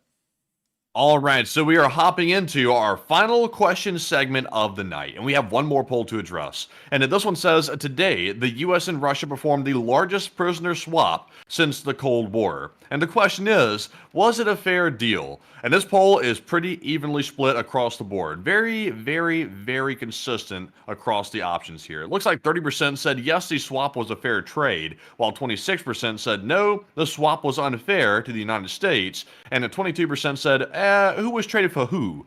So here's who was traded. Apparently, the U.S. got some high-profile journalists. That's the main thing that we got back here. And of course, it is a very good thing that they're free. I want to make that clear right off the bat. Not saying that it's not important they were freed. It's very good that they're back once again and in safety. But Russia got a little bit something a little spicier. Russia got the FSB hitman, the Dark Lord of Assassination, Vadim Krasikov. No joke. And they also got spies and fraudsters back. Unnamed spies that we did not get the names of. And that's what they got. And also some unnamed people as well, in addition to what's labeled right there in that post. So I think, to me, while I'm glad the guys have been released by Russia, it was kind of an unfair swap. Kind of like the status quo was last time we let go of Victor Abut, who was the Merchant of Death, in exchange for a WNBA player. That was not really a fair swap either. And in my opinion, this also was not a fair swap either. So I'm with the 26%. But Enforcer, what say you? I would have to be with the 26%. The swap was unfair. When you release the journalist, but you get back the Dark Lord of the Death, I had to say it seems as though that may not be the most fair of trades, at least in my opinion. That's my humble opinion. Because I always find it weird how we get like diddly-do the Basket Weaver 2, and then the Russians get back the Dark Lord of Death, the Killer of All, or something like that. It's always those kinds of trades. You know what I mean? Like, I feel like we should have them as fair. Like, if we give up a journalist, they give up a journalist. If they give up a hitman, we give up a hitman. We shouldn't be sitting there going, okay, we get 3 journalists back who really didn't do anything, and you all get back the hitman of all time. You get back Agent 47 from the Hitman series, and we'll just give them to you for the 3 journalists. Like, I always wonder, why in the world did the negotiations go that way. I guess it's because the Russians really aren't that desperate to get their people back. And so they're just like, oh, you want your people back? Okay, we're going to make it as unfair and as stacked against you as possible. And that's the only thing you're going to agree to, because the Russians probably don't care about their people at all, but we care greatly about ours. So then we just end up giving up the craziest hostages, well, not hostages, but the craziest prisoners possible to them to get our journalists back. So I hope that I propose a new rule. If you go to Russia and you know what you're getting into, you're entering a hostile country, and you get captured by the Russians, then I'm sorry, but you're out of luck. Because the fact that we're trading people like the Dark Lord of Assassination for journalists, to me, that is not good at all. And Russia did that on purpose. They got those guys on trumped up charges to be able to leverage them against the United States. There was no real charges against those guys, including Gershkovich, who was the main prisoner that Russia had that we were trying to get back. And Russia does this intentionally, hunting for people to trade for these really bad devils that are in U.S. custody. And we fall for it every time, oddly enough. The U.S. always falls for it, and we always give away the terrible guy. We should not do that. Now, I want to make it clear, we should get our people back. But the deal has to make sense, though, because the guys that went over there, they assumed the risk when they went to Russia, and they knew that being captured was a possibility, and some got captured, and everybody wants to act like, oh, God, if we don't get them back tomorrow, it's all going to be over. It's like, well, we can't, let the dangerous guy out who might kill more people just to get a couple of people back. That doesn't make much sense to me. I would have to agree with that. Also, another thing, while I'm all about Americans being feared wherever they go around the world, like an American shows up, don't touch them because they have the entire U.S. government backing them, there are just some countries that I feel like American citizens should have enough intelligence just not to go to. Like North Korea probably being number 1, Iran being number 2, China being number 3, Russia being number 4, Venezuela being number 5, Cuba being number 6, Belarus being number 7, and so on and so forth until you whittle out all the countries that are hostile to the United States. Like, I don't know why American citizens go there. Like, I really don't. And I know some people are going to be saying, well, they have family there. That still is not a good reason, like, to me. Like, yeah, that's great you have family there, you want to go see them, but you understand that every time an American shows up in one of these countries, they have a target on their head where the government is in that country is looking for absolutely anything they can pin against them and have at least a reasonable chance of making it seem legitimate, so that way they can throw them in prison, because that's what they want to do to Americans just in general. So why in the world go to these countries? Like, to be honest with y'all, just being completely fair on this, overlooking the idea that an American is an American and just talking about the actions alone, why in the hell would Otto Warmbier go to North Korea and then rip down a poster in a hotel? Like some people say he didn't, but they had security footage of him, and there aren't a lot of tall, lanky white guys in North Korea that are ripping down posters on film. So it was him. Like, there's no other way that you can go about that was him, and he did that, and then he got in trouble for it. It's like, why would you go there? It's like they hate Americans. Like, that's the big thing in the North Korean government, is that they hate America and they hate Americans. So why in the world would you pay the North Korean government to go in there? And then why in the world would you tear down a poster knowing that you were going to get in trouble for sure for that?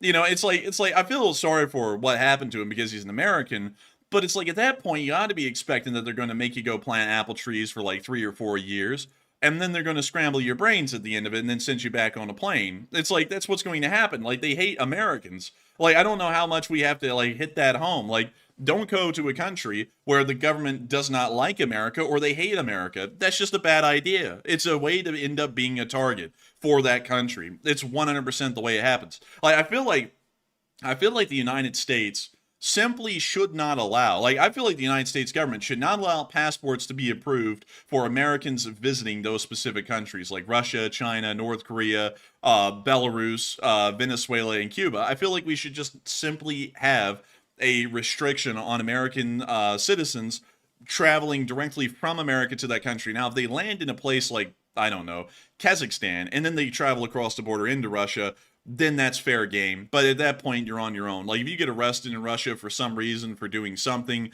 you're stupid, and you kind of have to deal with the consequences. Because I really have gone on the idea that American citizens are American citizens, but at some point, American citizens do things abroad that are so stupid that then the United States government has to put itself in a lurch and do things that may not be in our best interest to try and get them out of that situation.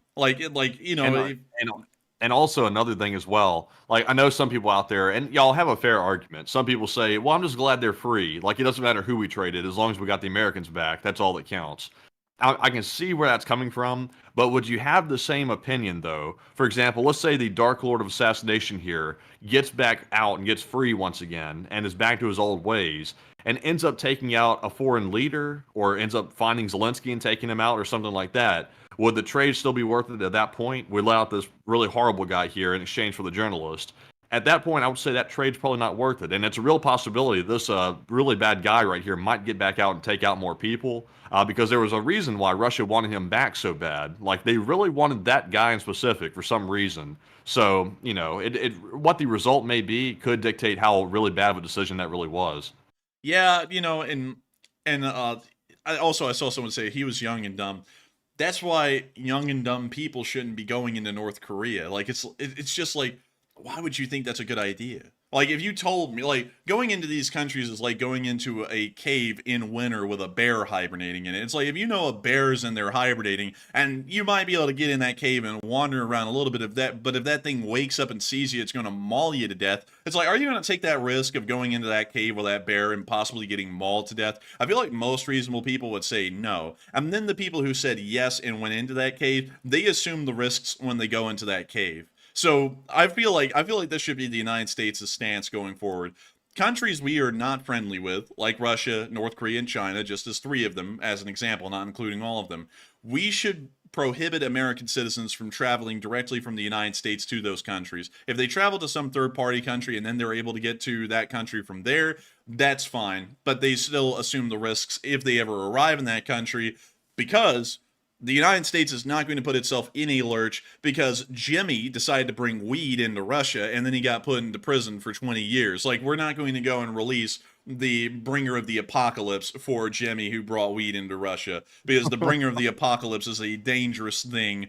Jimmy who brought weed into Russia was just stupid, and he's putting the American government into a really rough position because of his own stupidity. I feel like that should... And why do these people get such horrible names that, like, we capture? Like, they have the worst, like, nicknames I've ever heard of. Like, these people have, like, Disney, like, villain level, like names. Like, the Dark Lord of Death, the Merchant of Death. It's like, these people sound horrific. And this is the people we're freeing. Yeah, I mean, I don't know, man. Like, and they always have these, they do really have these cartoonishly evil names. Like, they'll be like, you know, like, you have, like, people in America, like Dr. Disrespect and P. Diddy, which are just names, but, you know what's behind them. But with the Russians, it would be like Ivan, the diddler of the end, or something like that. It'd be like, what the hell is up with the names? It's like, why do they always have the most creative names for, like, the most heinous people on the face of the earth? Like, I don't even know how they come up with this stuff, really. I don't. And also another thing, Matthew, like, we come up with names for bad people, like Hot Dog Man. But if they had a Hot Dog Man in Russia and he was arrested with America, it'd be like Hot Dog Man, the churner of beef, or something like that. It's like, what? The churner of beef. Yeah, it's like Hot Dog Man, the bringer of brain cell death and destruction. No, it'd be Hot Dog Man, the ultimate brain death destroyer, or something like that. It's like, what the hell? I mean, really though, I would have to say, but let's see here. I'm seeing some people saying some stuff about that in the chat. But I just gotta say though, to cut it all short, just get down to the bottom of it. I don't think that dumb American citizens, and I love American citizens, I really do, but if you go overseas and you get put in prison in a foreign country because you did something stupid, I don't think the American government necessarily has to put itself into a lurch to get you out. Like, if Tucker Carlson went to Russia and got arrested while he was in Russia, after the interview was conducted, Putin didn't like it and he got arrested and put in prison over there, I would personally have to say that's on him. The American government is not going to be putting ourselves in a bad position trying to get Tucker Carlson out of prison, because he decided on his own to go to Russia, knowing that the State Department right now has a travel advisory out saying that you should not travel to Russia. We don't block you from going to Russia, but we strongly advise you not to go. Then he went, and if he got arrested and got put in prison beyond that point, that was an act of stupidity upon his own volition. It's just like that one guy who went down to Haiti to go interview Barbecue, and then he got held hostage by Barbecue. It's like you kind of assume the risks with your own stupidity of going to a dangerous place like that and then having dangerous things happen to you. It's just what happens, and the American government isn't going to go out of its way to put the entire nation into a bad situation for hundreds of millions of people because one person decided to make one stupid decision abroad. That would be my personal take on that kind of a thing. And so I would generally tell people, follow the State Department's travel advisories. Like, we put out travel advisories on the State Department's website for a reason. Like, we tell y'all what places are good to go and what are not good to go. If you end up not listening to that advisory and then something stupid happens to you, really the only person you got to blame is yourself, because we said it was a bad place. Now, if something happened out of the blue, like let's just say someone's in Britain, and then for some reason, out of the blue, Britain devolves into a civil war and you're caught by some, like, opposite faction and they put you in prison. I mean, no one could expect that coming. Then we kind of have to put the government in the bad lurch to get you out because, like, who the hell would have expected that to happen? And that's just kind of a bad, tough, like a tough break for that person. So it would be fine for the American government to put itself in a bad position if something like that crazily happened. But if it happened in the other circumstances I'm talking about, I don't see why we should be putting the entire nation into a bad spot to try and get folks out. So that would be my personal. But also another thing, some people are like, well, if they were just journalists, why would you be a journalist and go to Russia? Like, really, think about it. Like, there is no free speech in Russia. They jail their own people for speaking out against the government. Why would you, an American, think you could go into Russia and speak against the Russian government without something certainly happening to you? Like, it happens all the time to just normal Russians. They're going to put a freaking target on your forehead because you're an American and you're doing anti-government things. Like, so it's not like those journalists still took on the same acts of stupidity in general, where it's like you kind of assume the risks of doing something like that. That's like going down to El Chapo and making fun of him in front of his face when he was running the cartel. It's like if you end up strung up on a tree the next day, like it's like that's what's going to happen, that you're assuming the risk behind making that action. But with that, I hope that does address that fairly well, at least in my opinion. And with that, we are on to the next one. And also, courtesy of Jay Bagwell, by the way, and thank you for sending me this, by the way. He sent me the international law studies here on deception during armed conflict. And it has here permitted deceptions in the Rules of War book. It says, stratagems and ruses of war permitted in armed conflict include such deceptions as camouflage, deceptive lighting, dummy ships and other armament, decoys, simulated forces, feigned attacks and withdrawals, ambushes, false intelligence information, as well as electronic deceptions, which maybe that was covered on the radio transmissions, and it says, and utilization of enemy codes, passwords, and countersigns. It specifically says, though, here, a prohibited deception is called a perfidy, or however you say it. It says, acts of perfidy are deceptions designed to invite the confidence of the enemy to lead him to believe what he's entitled to or is obliged to accord protected status under the law of armed conflict, with the intent to betray that confidence, and feigning surrender in order to lure the enemy into a trap is an act of perfidy, as example. So, actually, it's a little bit more of a gray area than I thought on that issue right there. So, I guess it's up for debate whether or not that's a war crime, what the Ukrainians just did in that video.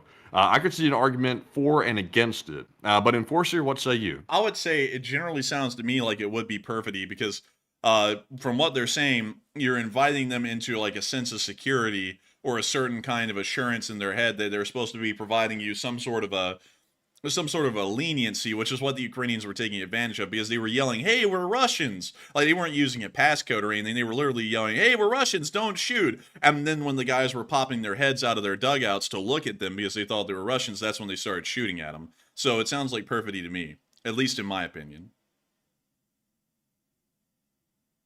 Maybe so, and also there's lag there for a second. There's a big delay, but I would say honestly, to me, I don't know.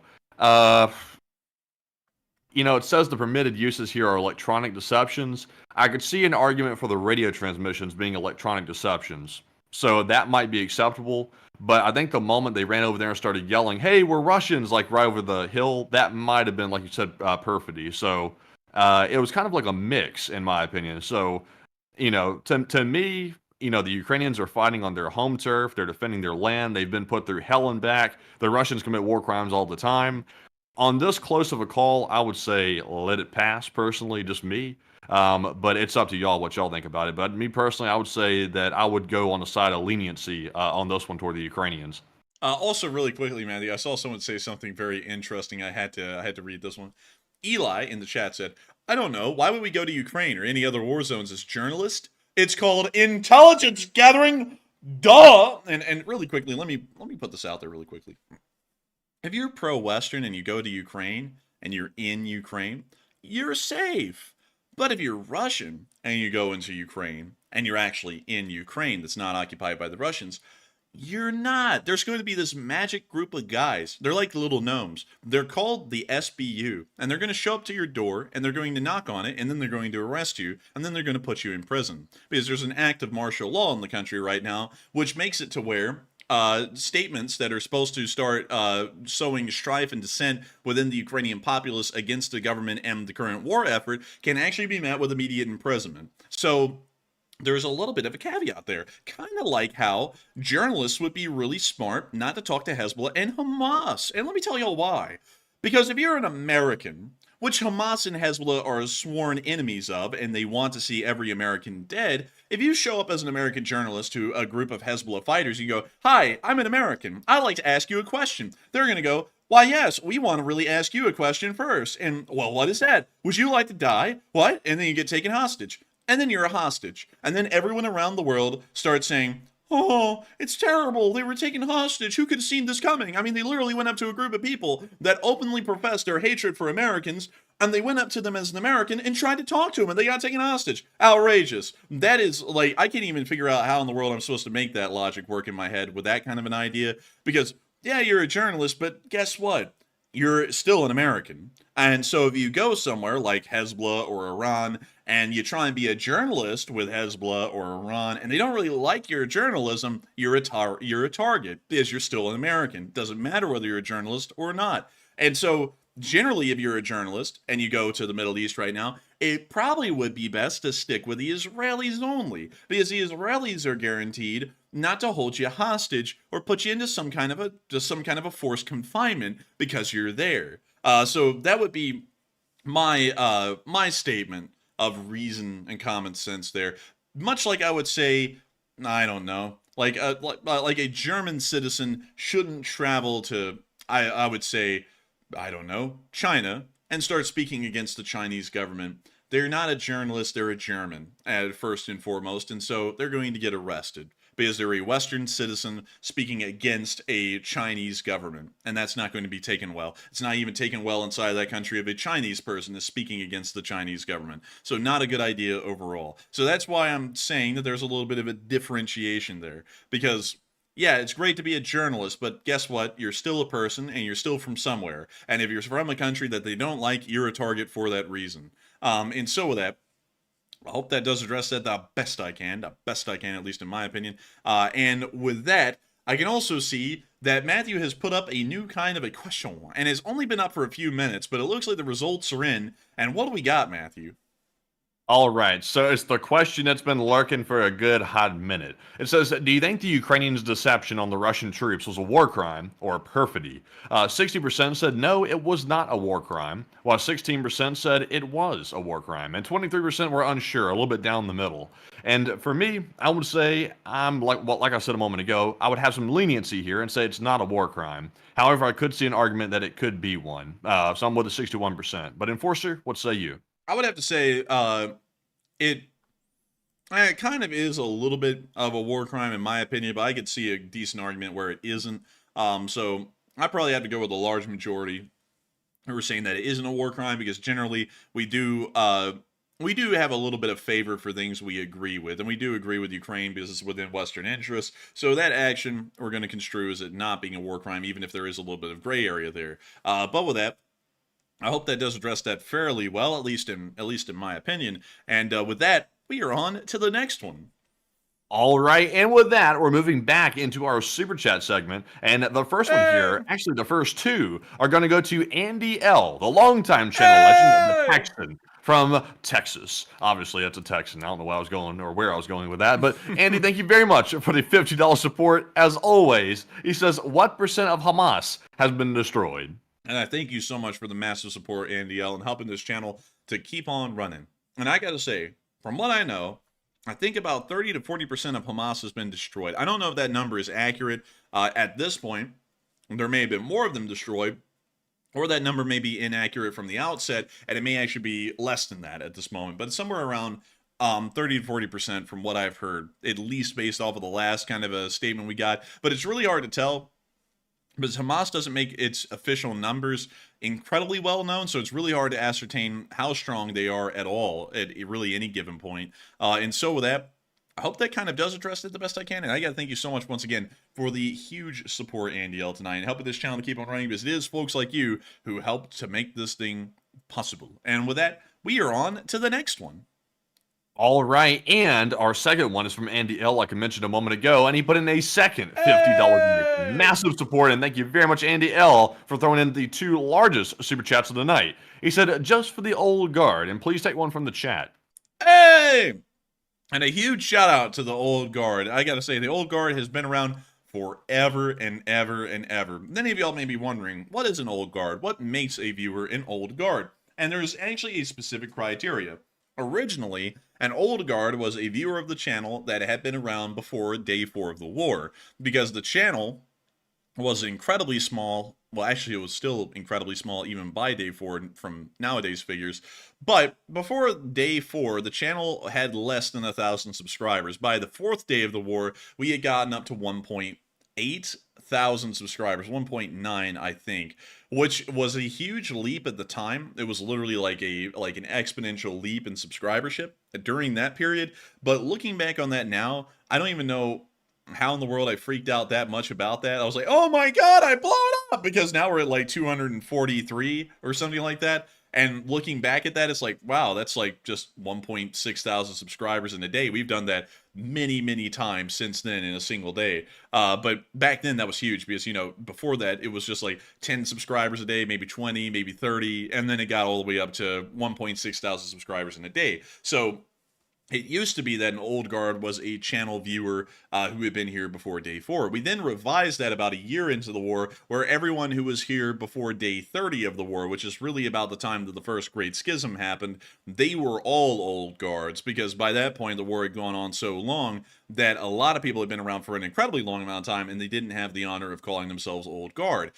We have not really revised the old guard requirements to this day, so everyone who was around before day 30 of the war is an old guard, and sometimes I honorarily give out old guard to some people who were here after day 30, but they've been around so much and so often that they pretty much end up being an old guard while not really falling under the original description. So I've got to say a huge shout out, like Andy L was saying, to the old guard. They are tried and true. They have been here forever on this channel, and we got to give a massive shout out to them. And so with that, thank you so much once again for support, Andy L. And we will make sure to grab a live chat question in your honor. And so, Matthew, what do we got for a live chat? All right, so the live chat question this time is going to go to Barry Woodward. He said, do any countries currently have any active laser defense systems in operation? At the moment, from what I understand, no one does. Everyone's really close to having one. The British have one called Dragon's Fire or Dragon's Breath, I believe. It's something along those lines. The Israelis have the Iron Beam, and I think the Australians have their own system as well. The Taiwanese are working on theirs. The Japanese also are working on one as well. And I think America also is working on one too. So everyone's kind of in the same developmental phase of the system, but I don't think anyone has an operational or fielded one yet. I think the one that will get to that the quickest though is Israel, because they have the Iron Beam system, and already last year in October, they had stated that it was going to, without a doubt, be deployed very soon. We haven't heard about it being deployed yet, but it's almost a year later, and so we know that it eventually will show up somewhere out there on the battlefield.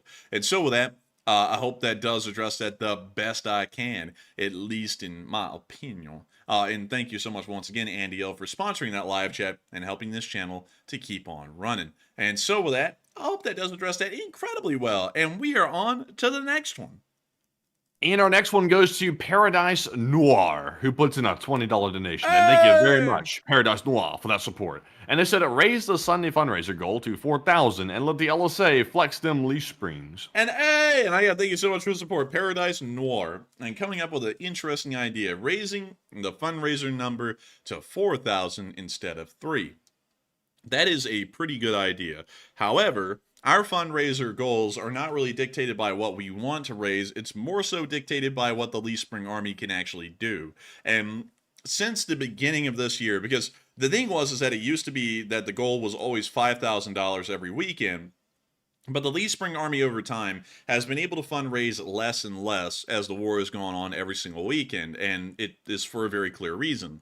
A lot of these people who support these fundraisers have been around supporting fundraisers for about 900 days now, and there is only so far that everyone's pocketbooks can go before they start to run a little dry, and they have to prioritize themselves before they prioritize a fundraiser. And so for that reason, less and less comes in every single Sunday. And because of that, we have to lower the fundraiser goal. So originally, I think the fundraiser goals used to be 10,000, and then they went down to 7.5 thousand for a very short while, and then they went down to 5,000. They stayed at 5,000 for a really long time, and then finally, in December of last year, we lowered them down to $3,000. That was supposed to be temporary, but then we saw that the fundraisers were hardly breaking above $3,000 during December, and so then we decided that it was just going to remain $3,000 as the fundraiser goal pretty much forever. We can't really make it much lower than that because at that point the impact that the fundraisers are having is practically non-existent. But at the same time, we do want to make sure that is a goal that folks can be proud of, and so we would love to raise it up to 4,000. But the thing is that a lot of people have been fundraising for the entirety of the war. We've raised about $1.4 million over all of our fundraisers, and I can't really push the Lee Spring Army to its absolute breaking point every single weekend, trying to get them to support a fundraiser as much as they can. And that's something that I understand a lot, and that's something that I feel like, a lot of people are going to be kind of sad hearing that, maybe even ashamed. But the reality is that's life. I mean, the war has gone on for 900 days. It's over 2.5 years now. And the fact that people have been surpassing fundraiser goals that are even $3,000 in total, that is amazing in its own right. That's truly incredible. Not a lot of people out there even fundraise at all anymore, much less that much. And so I got to say that it's an impressive thing that we're even able to break $3,000 on a fundraiser goal. So sadly, while that sounds like a very nice idea, the Lee Spring Army really is doing everything it can right now with the $3,000 goals that we have. And I don't really want to pressure more people into supporting the fundraisers because the goal got higher. But still, thank you so much once again for the support. I hope that does address that fairly well. And also, another thing that we've got to say is for a while, and I'm going to throw this by, this isn't something that is happening, it's just something that we've talked about in the background. For a while now, because of how the fundraisers have been going, and we know that a lot of people are really having a hard time supporting fundraisers because, one, the economy isn't really doing that great, especially in America, and two, a lot of people have been doing this for 900 days. We have been considering maybe having a cessation of fundraisers for a period of time, so that way people are not pressured, at least on this channel, to keep giving every single Sunday to a fundraiser. That won't happen, at least for the near future. We've been considering that in the background because we do have to keep in mind, and while we don't talk about this a lot on air, we talk about this a lot off air, that there is fundraiser fatigue. Considering that we do it every single weekend, which no one fundraises that frequently on YouTube, there is an amount of fatigue that will set into the Lee Spring Army, and usually in a normal army, like a real one, there is some period of R&R where a unit is rotated off of a front line or out of active service for a little while, so that way the unit can replenish, get ready to go again, and then they get back into the fighting, and then they're rotated back onto the front. The Lee Spring Army has technically never been rotated off. Like, we've just literally been on forever. We've fundraised every single weekend since this channel got the ability to, and that's kind of made us wonder, maybe we should start to have, like, maybe 1 month out of the year where the fundraisers they just don't happen, and then we start them back up again, so that way everyone can at least have a month of downtime where they're not having to go all in every single weekend on the fundraisers. So we're thinking about that maybe. But of course, that's not going to happen anytime soon. That's just something we kind of shoot around behind the scenes a little bit. Talking about what can the Least Spring Army do? What is its limits? Maybe we should hold back. Maybe we should go even harder. We don't know. But still, with that, I hope that does address that the best we can. Thank you so much once again for support and helping this channel to keep on running. Paradise Noir. And with that, we are on to the next one. All right, and our next super chat goes to Charles Hazlitt, who puts in a $20 donation. Thank you very much, Charles, for your support as well. He said, "Way to go, boys," and take one from the chat. And thank you so much once again for the support, Charles Hazlitt. And thank you so much for saying that this is the way to go. We try to make sure that this is the way to go every single day. And I gotta say, thank you so much once again for support. And we will make sure to grab a live chat in your honor, Charles Hazlitt. And so with that, thank you so much once again. And what do we got? All right, and this one is going to go to Chulian343, who says, "I know a preemptive strike is sound strategically in this case, but I thought preemptive strikes were war crimes." I don't know. I don't know where the idea that a preemptive strike is a war crime comes from, because America and Israel are masters of the preemptive strike. We conducted preemptive strikes against Iraq in the Gulf War, the invasion of Iraq in 2003. That's just like a mainstay of war is preemptive strikes. So I would have to say, no, preemptive strikes are not a war crime, because that means that starting a war is a war crime, and that would really go against the concept of war, that the entire thing is a crime, because there are things that are legal within the confines of war. And so with that, I hope that addresses that the best I can, because from what I understand, preemptive strikes are not a war crime. But with that, I hope that does address that fairly well. Thank you so much once again, Charles Hazlitt, for sponsoring that live chat and helping this channel to keep on running. And with that, we are on to the next one. All right, and our next super chat goes to Frostbright Productions, who puts in a 20. And thank you very much, Frostbright, for always supporting the channel and for being a longtime channel viewer as well. He said, "Hey man, can you please let Andrew know that he's more or less accurate on the translation?" He said he used the Samsung Galaxy S24 Ultra AI translation, and it said basically the same thing. And it says hand pink waving. Not sure what that's about. I think that might have been an emoji or something. It didn't quite translate. He said Samsung AI for the win. Hand pink waving. That's dude. Man, that's so very computeristic sounding. Hand pink waving. Dude, I want that to be a slogan of at least Spring Army Brigade, man. I want it to be hand pink waving or something like that. Dude, that'd be funny. But beyond that, I gotta say thank you so much for the support, Frostbright Productions. And I knew that going into it. I gotta thank you for corroborating and backing me up on that, because for some reason we had like 1 or 2 people in the chat going, "That's not real, it's Photoshop, it's lies, stop reading it, it's lies." And like this, I can't read Russian. I'm not reading Russian and translating it because I don't know how, so I have to have it in English. So duh, it's like an overlaid translation on the paper. But then we had the original copies later on that I showed, and I said that these were the original copies. And then those people still wanted to go, "No, oh, stop!" And it's like, I don't even know what those people were on about, to be entirely honest, because there was like 2 or 3 of them. And that's why I had to go through like the whole step-by-step thing a little bit later, like going, they're translations. They're not real. They're translations. Here's the real ones, but here's the translations. That's why I had to do that, because for some reason, some people were just not buying that. And so I hope that does address that fairly well. Thank you so much once again for the support, Frostbright Productions, and helping this channel to keep on running, because it is folks like you who helped to make this thing possible and helped this channel to keep on running. And so with that, a huge thanks to you so much once again. I hope that does address that fairly well. And thank you so much once again for support and helping this channel to keep on rolling. And with that, we are on to the next one. All right, and our next super chat goes to Ed, who puts in a 20. And thank you very much, Ed. He said, "Hey, LSA, it's Irish Ed here." Hey, it's Irish Ed. He said, "Anywho, I took my daughter to orientation day at Temple U, and I figured 3 hours, and it was 8. And honestly, I hate orientation day, by the way. I remember that distinctly about going to college. I didn't care for that at all. It was kind of goofy. He said, "I ended up going to the Founding Father Benjamin Franklin Museum in the Philly Historical District, 2-part. I see. And there is a second part. I actually saw it, and it was really cool. But let's see, Temple U. So this is it. Oh no, Matthew. It's all coming back to me. I think Irish Ed was the one who said Temple U, and we dropped down in the area, and we were like, ooh, and we were like, oh, yeah, dude, it is. Oh my lord. Dude, we dropped down here before you remember yes. that? Oh no. Oh no, I'm so sorry. Well, hopefully it was nicer looking in person than it was when we saw it on Street View. Hopefully that was the case, Irish Ed. I'm hoping it is, like I really am. But let's see here. So that would be somewhere down here. And so where is the building?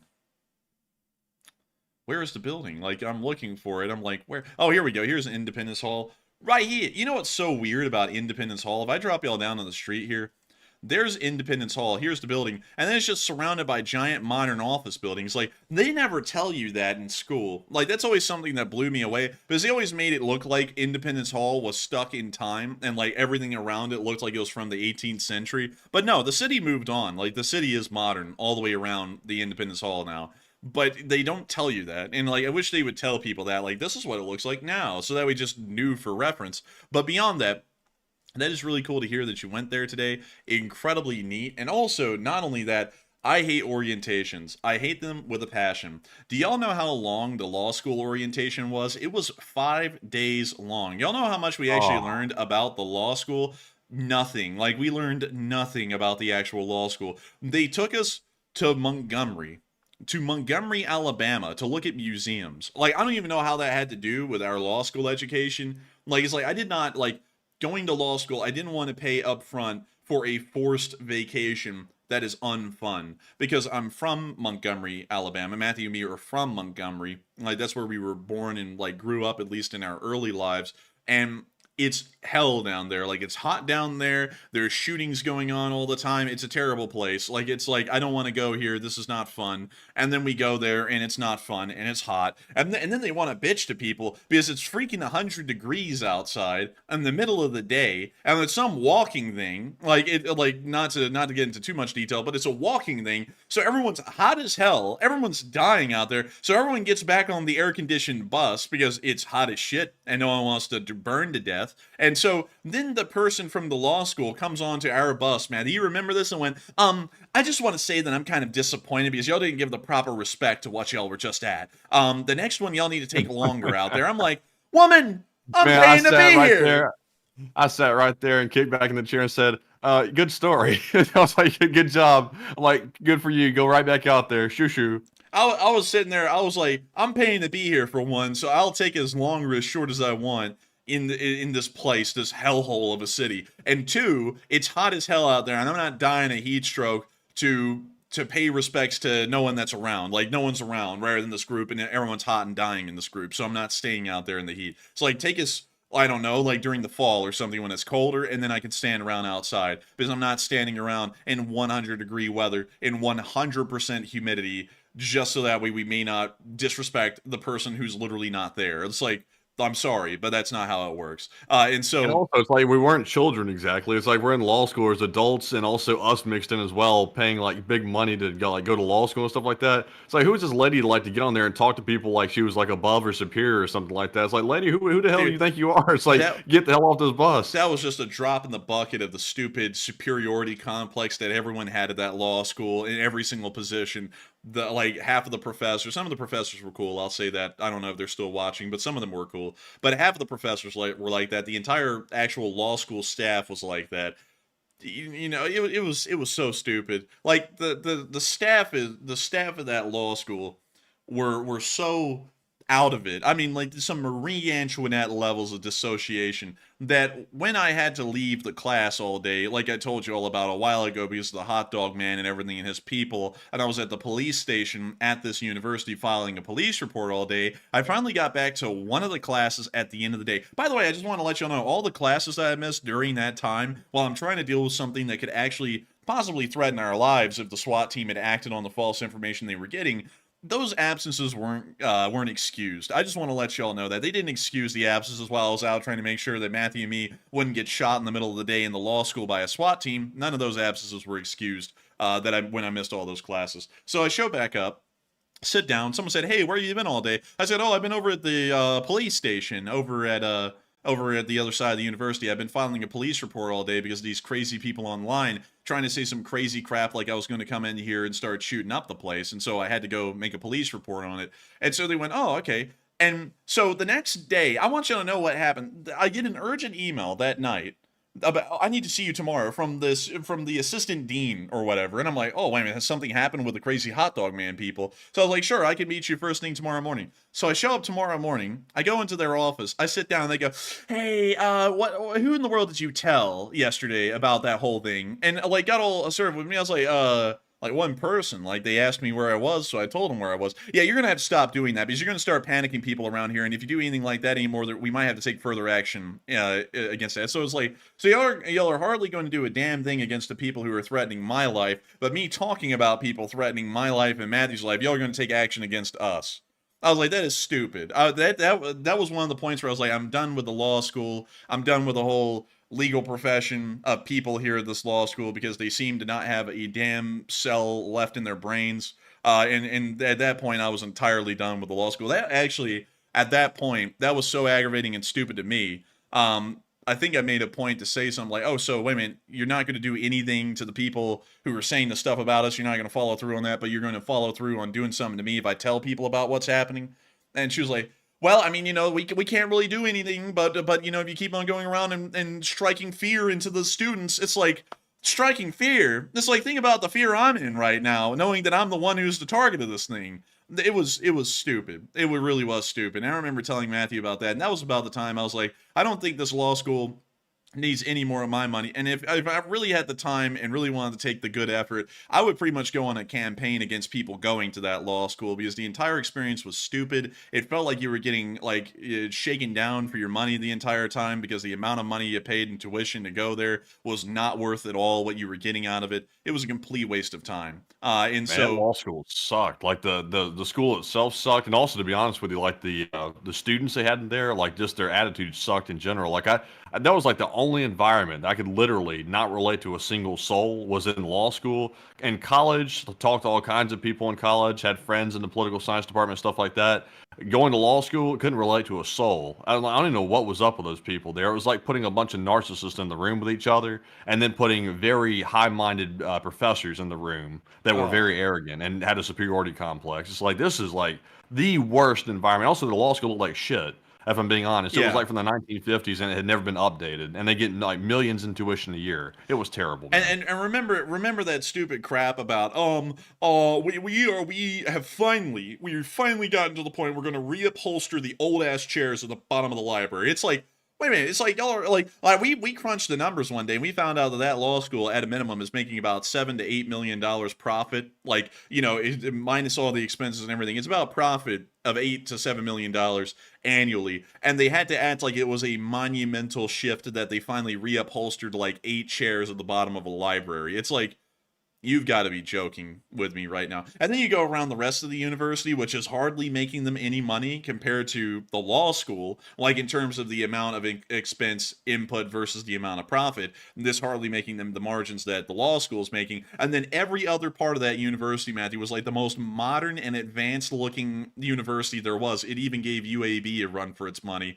And then the law school just doesn't ever get updated or anything. It's like, that was so stupid. Like literally the law school is like a shakedown job so that way they could go update the rest of the university and then go build a brand new school of business across the street. That was super nice, right. But that whole thing was stupid. Like, I hate to go on a whole like rant about that, but I could not stand that law school with the fiber of my being. Just going through the whole orientation thing was stupid as well. Speaking of that one experience. And then the other thing is that the orientation was like 12 to 16 hours a day. Like, we were damn like child laborers at a sweatshop in China. It's like, I don't want to be here all day. Like, I don't want to. It's like, I just want to know how the law school works, where stuff is around the campus, and just leave it at that. And so, and they never got to that. We never learned any of that. That was literally like 1 hour, and then the rest of it was just nothing. But anyways, still, I thank you so much for the support. I hate that you had to go through orientation today, but I hope that y'all enjoy it at Temple U. Hopefully it's a really nice place.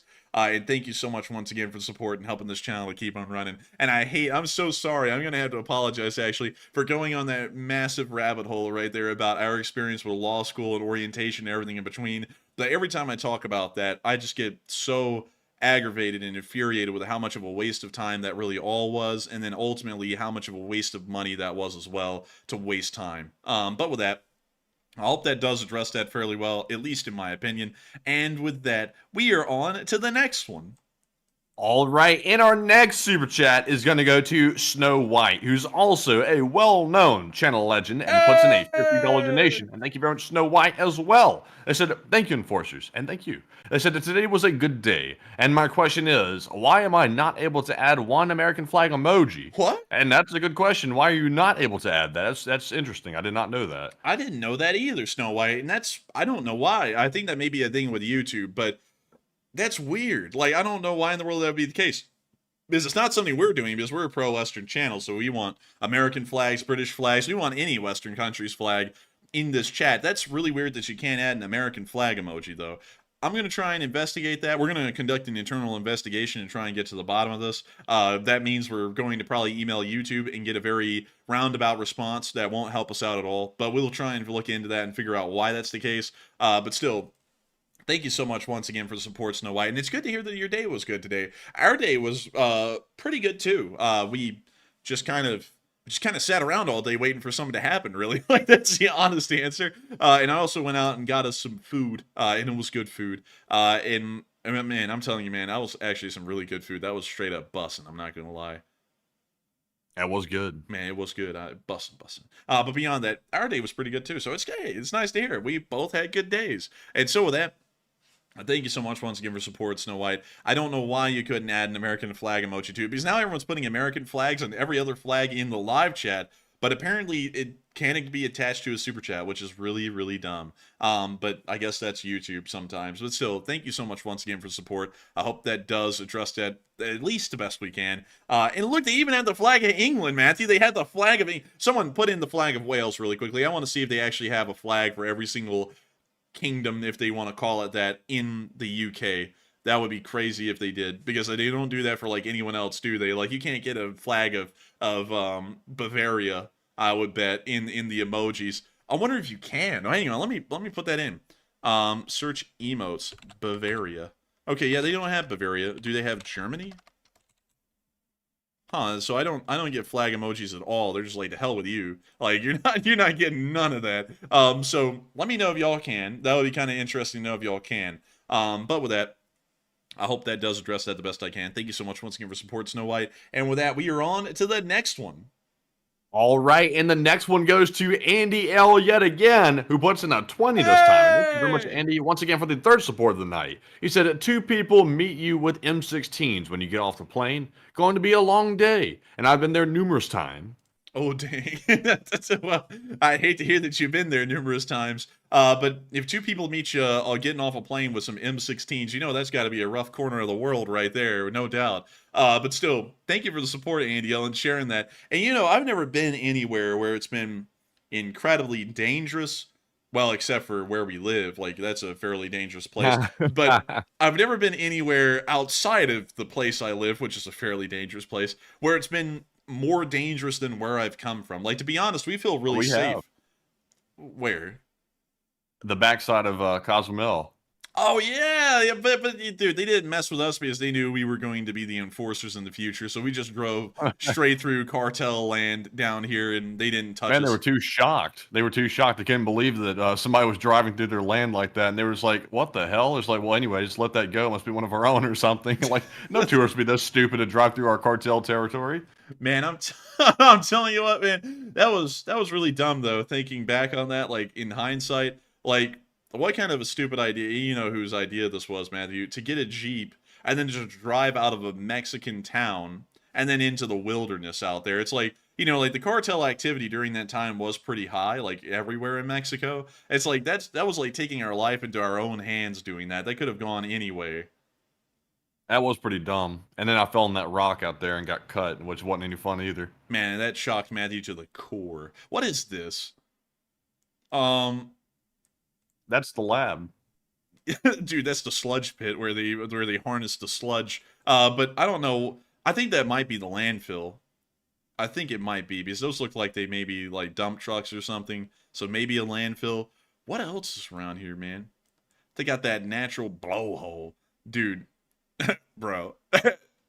Aw, man. Did they say natural all natty? Aw, man. Oh, look. It's a natural blowhole. Isn't that cool? That's cool. Anyways, what else do we have around here?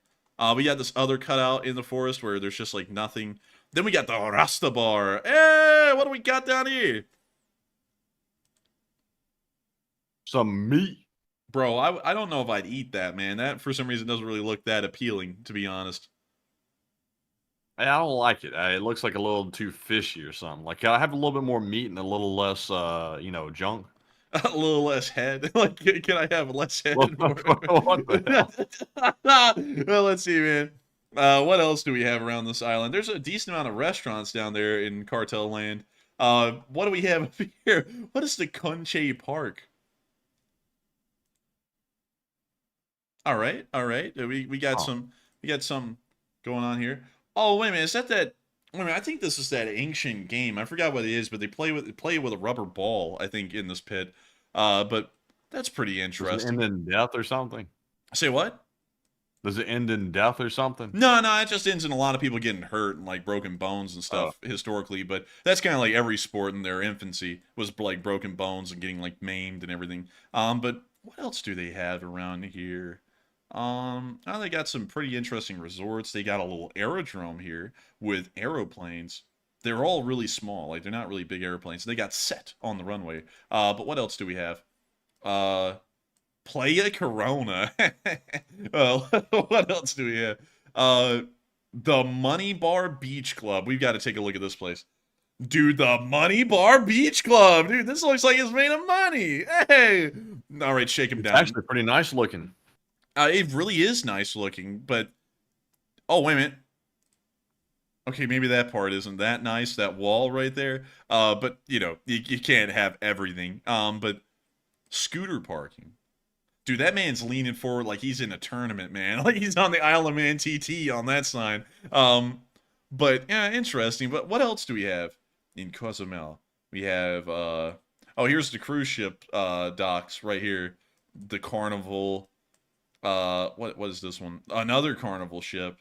And then finally, Royal Caribbean. So I don't know which Royal Caribbean ship this is, but that's where all of them dock. I feel like they dock further. Yeah, this is where we docked, right? Like right here.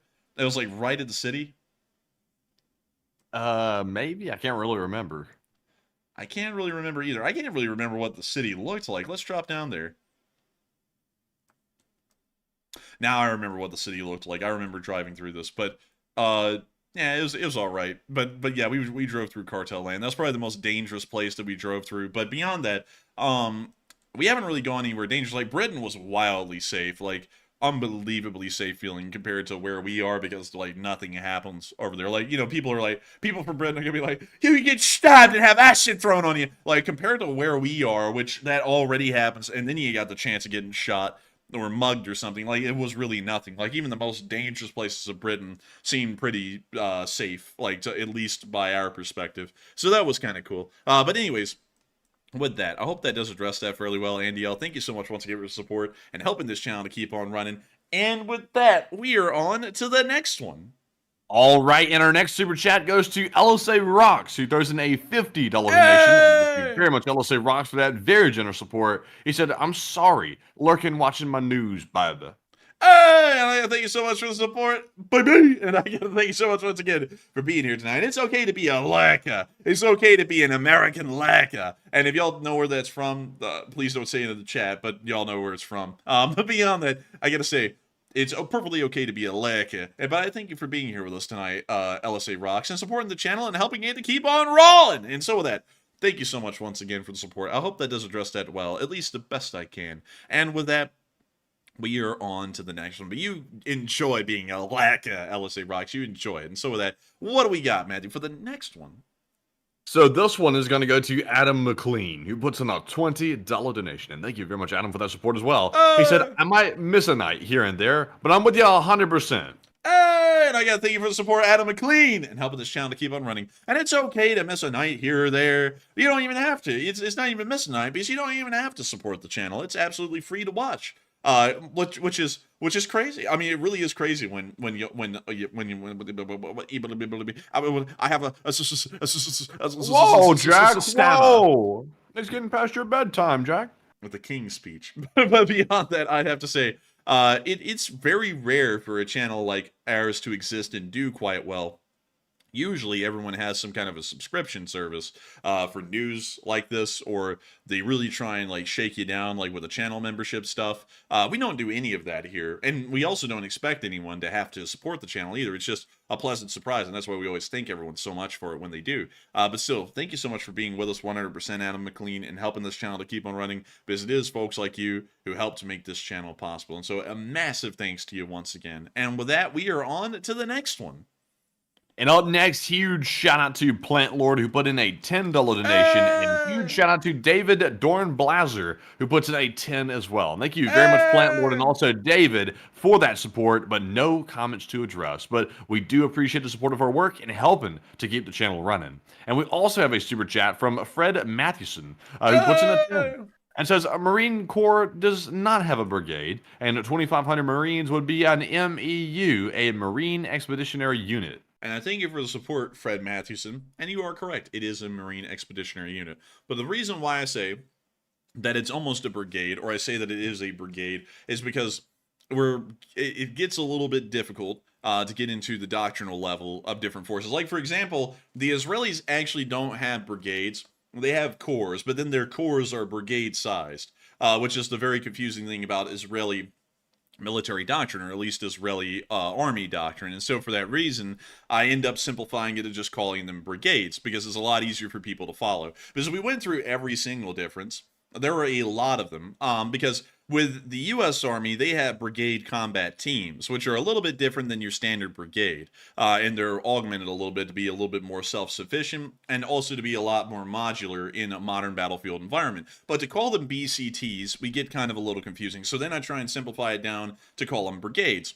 Kind of like how we simplify down battalions, which are also very different from country to country and from doctrinal form to doctrinal form. We simplify all those down to battalions as well. But you are entirely correct on that. The Marine Corps does not have brigades. They do have Marine Expeditionary Units, but they are very close to being brigade-sized units, and for that reason, we end up classifying them as brigades on this channel to try and make the classification of units and the translation of scale a lot more understandable. Because if I went from one country and I said they have a BCT, and then I go to China, and then I say that they have a combined arms brigade, and then I go to Russia, and then we say a battalion tactical group, because the Russians do have a brigade structure, but theirs is very loosely made. It's more so anything goes. Like all of these battalion tactical groups could be a part of a regiment, and then those regiments can end up making some sort of a brigade, or they may end up just being battalions that are attached to a brigade. It's a very confusing structure in the Russian Federation's armed forces. So then we just simplify it down to battalions and brigades there, because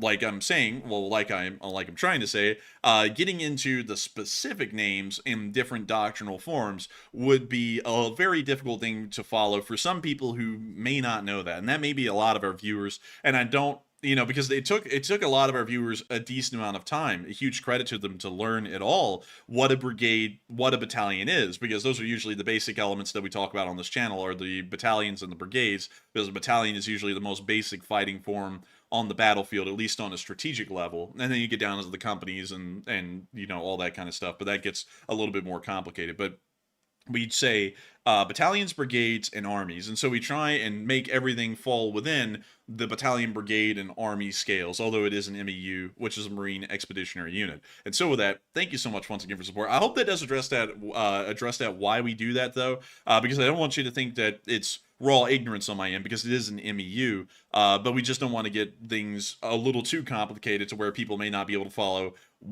how big an MEU is, because an MEU is very close to being a brigade. And so with that, I hope that does address that incredibly well. Thank you so much once again for support and helping this channel to keep on running, though, Fred Mathewson, and throwing that in, because while I don't include that in the stream, that is a true statement, but I hope I explained why we do not make statements like that. But with that, thank you once again, and we are on to the next one.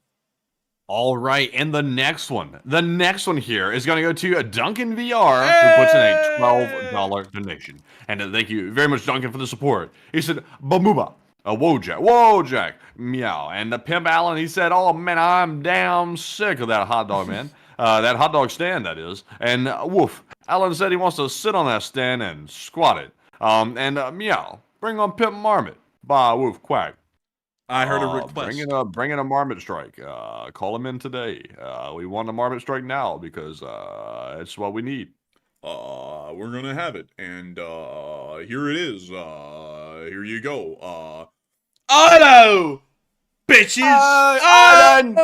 Alan, welcome back, Alan.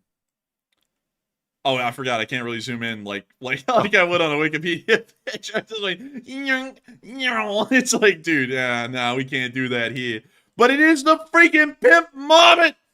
Oh, and I gotta say, it's beautiful to see it. It's beautiful to see it. We love Alan the pimp marmot. Alan the pimp marmot is a beautiful creature, a creature of the Lord. And I gotta say, thank you so much once again for support, Duncan VR. Thank you for throwing in the animal noises, and thank you for helping this channel to keep on running. And thank you for allowing us a short little look at the pimp marmot. And so with that, thank you so much. The pimping, but still, huh? Pimp. Oh man, my only claim to fame is being a recovered drug addict. Oh man. Also, do you remember that meme? They said, who are you? And the kid said, I'm a pimp. P-I-M-P, pimp. Do you remember that? Yeah, I remember that. Yeah. I don't know why it just flashed through my mind. Just then I got those flashbacks. I was like, oh, God.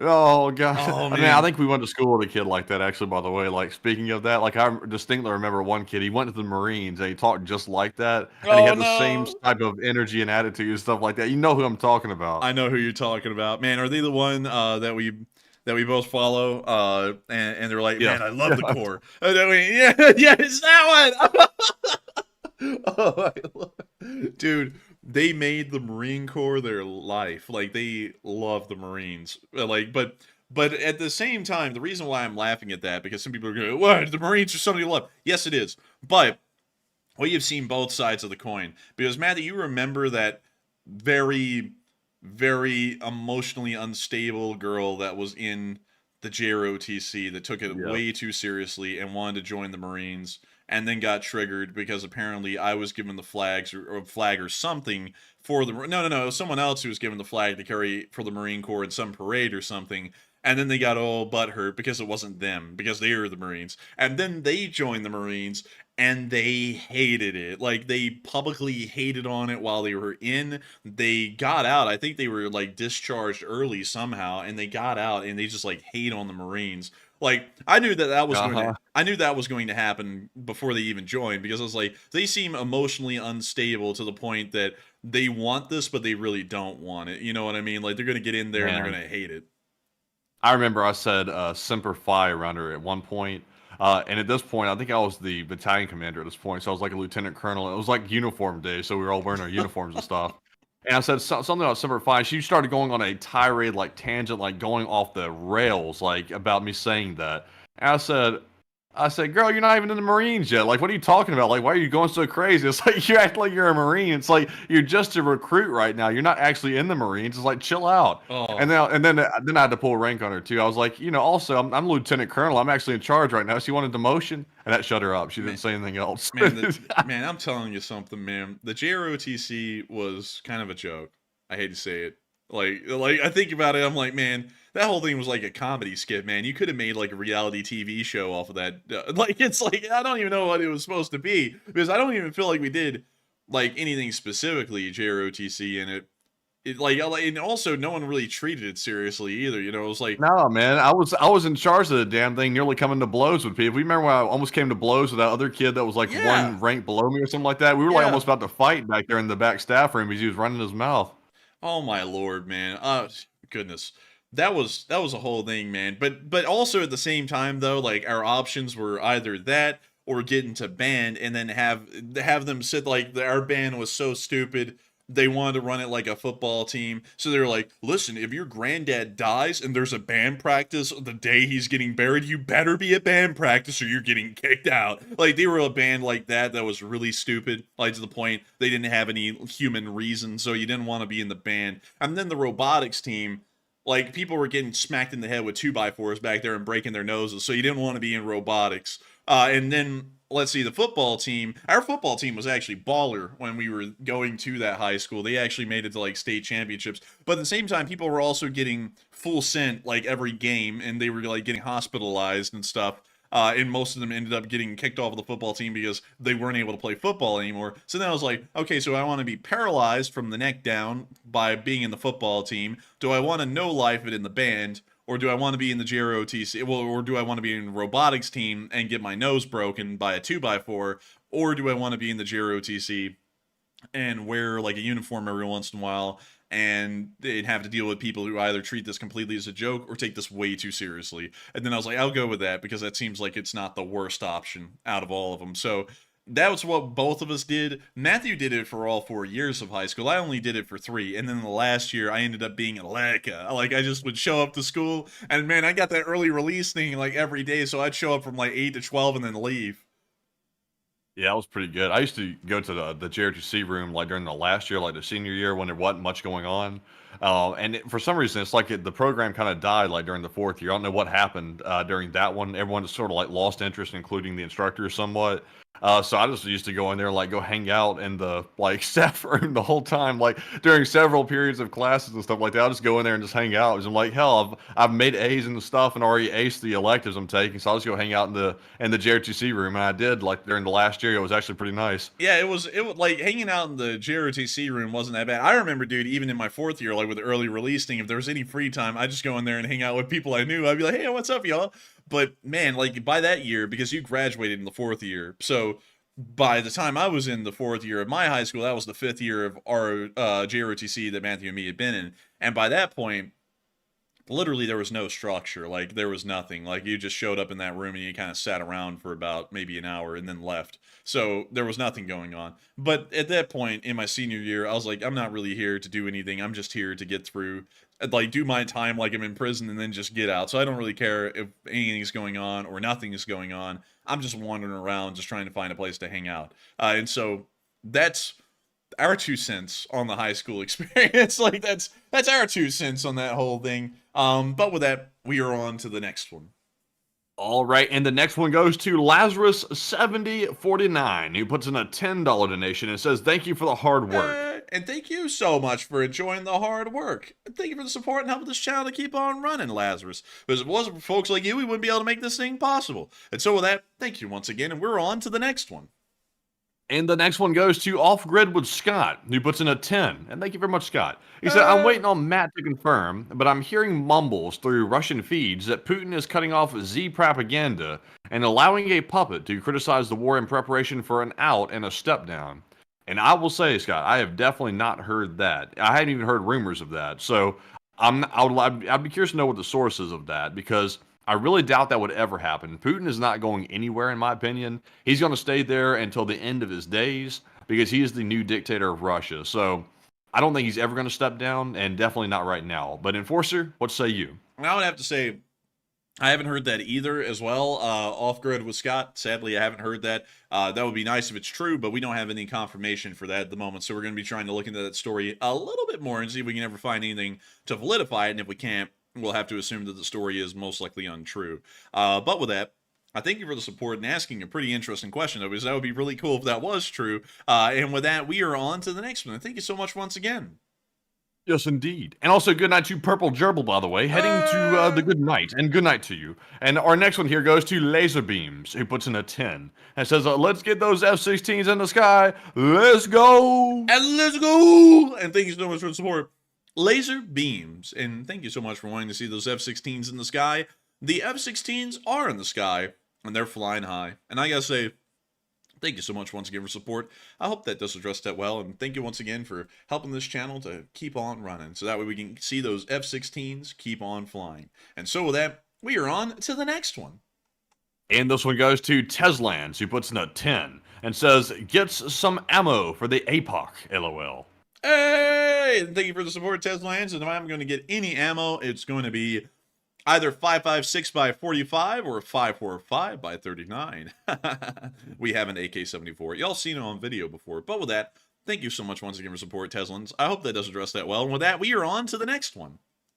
All right, and also Enforcer, on this next donation, filibuster for just a second. I gotta go get like a piece of something to like chew on real quick or something. My blood sugar is very low for some reason. I'm sitting over here like on the verge of like lightheadedness. Well, if you need something really quick, I actually have been nibbling on saltine crackers the entire time. I have like 6 of them over here, and you can just shoot over here and grab like a couple of them if you want. Oh no, I got something in mind, but I'll go grab it in just a second. But this one right here goes to Scott Kemp, who puts in a $10 donation, and thank you very much, Scott, for your support as well. He said 11001 forever on my third donation. He says, I gotta thank you so much for the support, Scott Kemp, and you are forever on your 3rd super chat ever. I don't know what it is. I think YouTube actually has said that a couple of times about your super chat.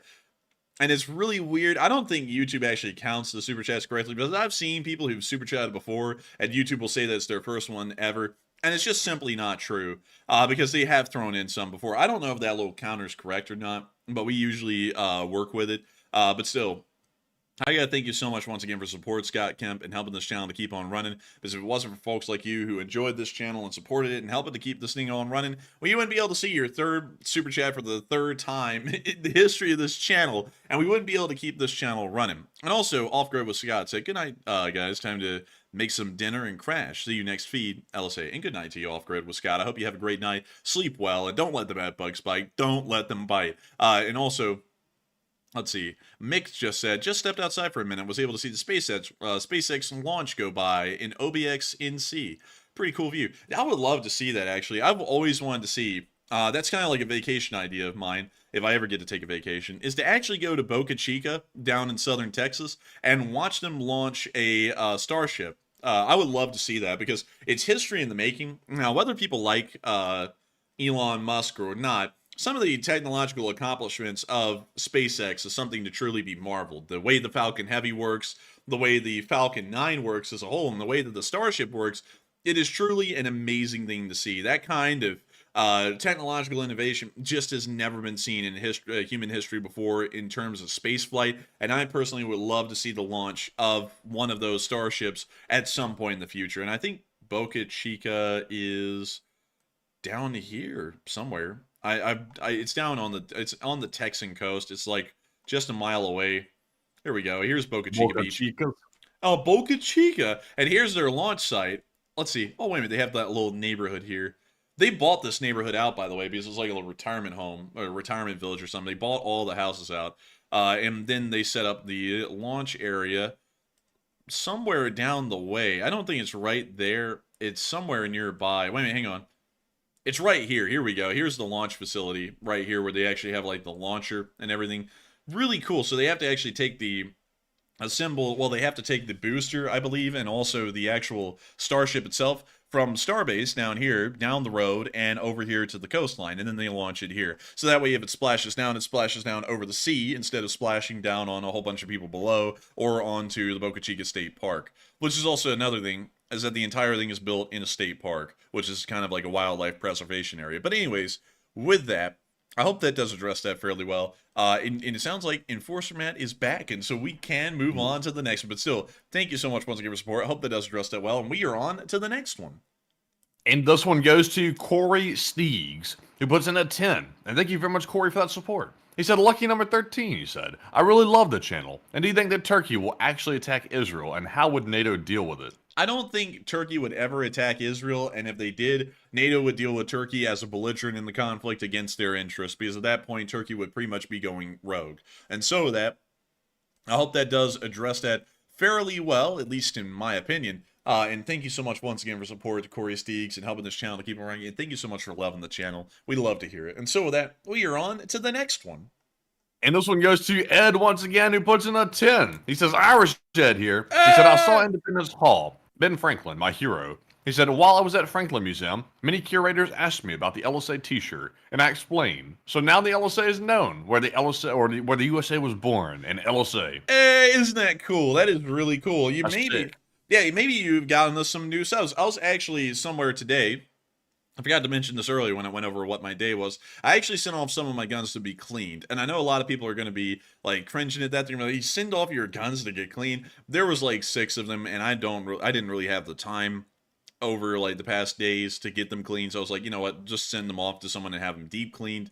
So that's what I did today. But while I was there, someone was like, hey man, I've been watching your channel, and I also told other people about the channel, and they've started to watch it too, and they really like it. And I was like, damn, look at that. I was like, hey, that's pretty nice. That was pretty cool, actually. That was really nice to hear of them.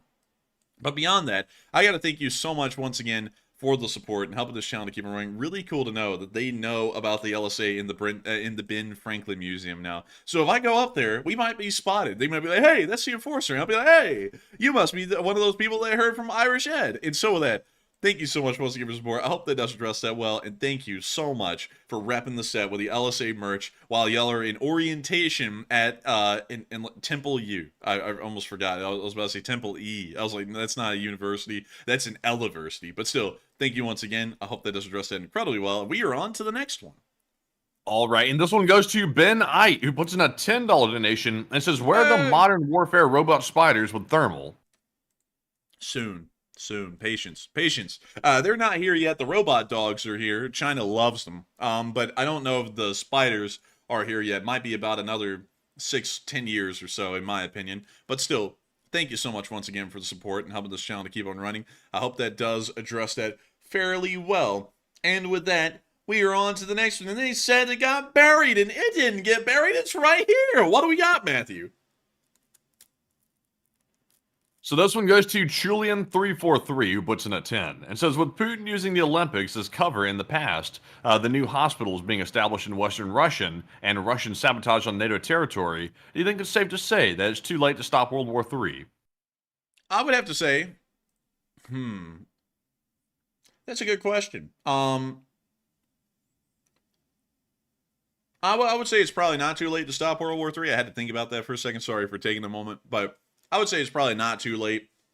As long as we had a strong enough deterrent in Eastern Europe, they will not start a war, even if it was just days away from happening. If we had a strong enough deterrent like nuclear weapons of our own in the area or a large ground force, they probably will not commit to that battle idea and starting a third world war in Eastern Europe. So in my opinion, I think we are still able to avoid a third world war with the Russians even at this point. And so with that, I thank you so much once again for the support. I hope that does address that fairly well, at least in my opinion. And thank you once again, Julian343, for asking a really good question. And with that, we are on to the next one. And this one goes to Neil Vizanant, who puts in a 10, and says, if war crimes are okay now, can we send Chris's mom to entertain the Russian troops so they get specific diseases? That's a good one, Neil. I like that one. Thank you so much for the support. I'd say sure. And so with that, thank you so much once again for support and helping this channel to keep on running. I hope that does address that incredibly well. And before we move on to the next one, y'all, we got a good bot in here, man. I saw this one. I was like, we could actually talk about this one. Noob TTV said, must be embarrassing acting like a clown on the net and get recognized in public. Now, actually, it's really cool because, like, you know, like, I do this because I want to act like a clown. Like, yeah, we could act like a crying, sniveling bitch like every other YouTuber, but why do that when we could joke around about the whole thing? I think it's funnier. And so when people recognize me in public, I'm like, hey, they like my style. They like the way I riff. They like the way me and Matt both have a style and both riff. Because I'll tell you something. I'll tell you something about this. While we may get recognized for being clowns on the internet, you just get recognized for being a clown. And I'd say there's a pretty big difference in between the two there. Anyways, with that, I hope that does address that fairly well. And with that, we are on to the next one. And this one goes to Andy L yet again. He puts in a 20 this time, and he says, good night, LSA. You are special. And good night, Andy. And good night to you, Andy L. And good night to the entirety of LSA on Andy L's behalf. Y'all really are special. And I got to give you a huge thank you so much once again for support Andy L and helping this channel to keep on running. And I got to say, that's amazing that folks like you are here every single night enjoying this channel and helping it to keep on running. Because if it wasn't for folks like you, we wouldn't be able to make this thing possible. And so with that, thank you so much once again. And we are on to the next one. And this one goes to Mitch Bardwell, who puts in a 10. He said, do you think that some of these Russian prisoners are turned by us or made to look like they have?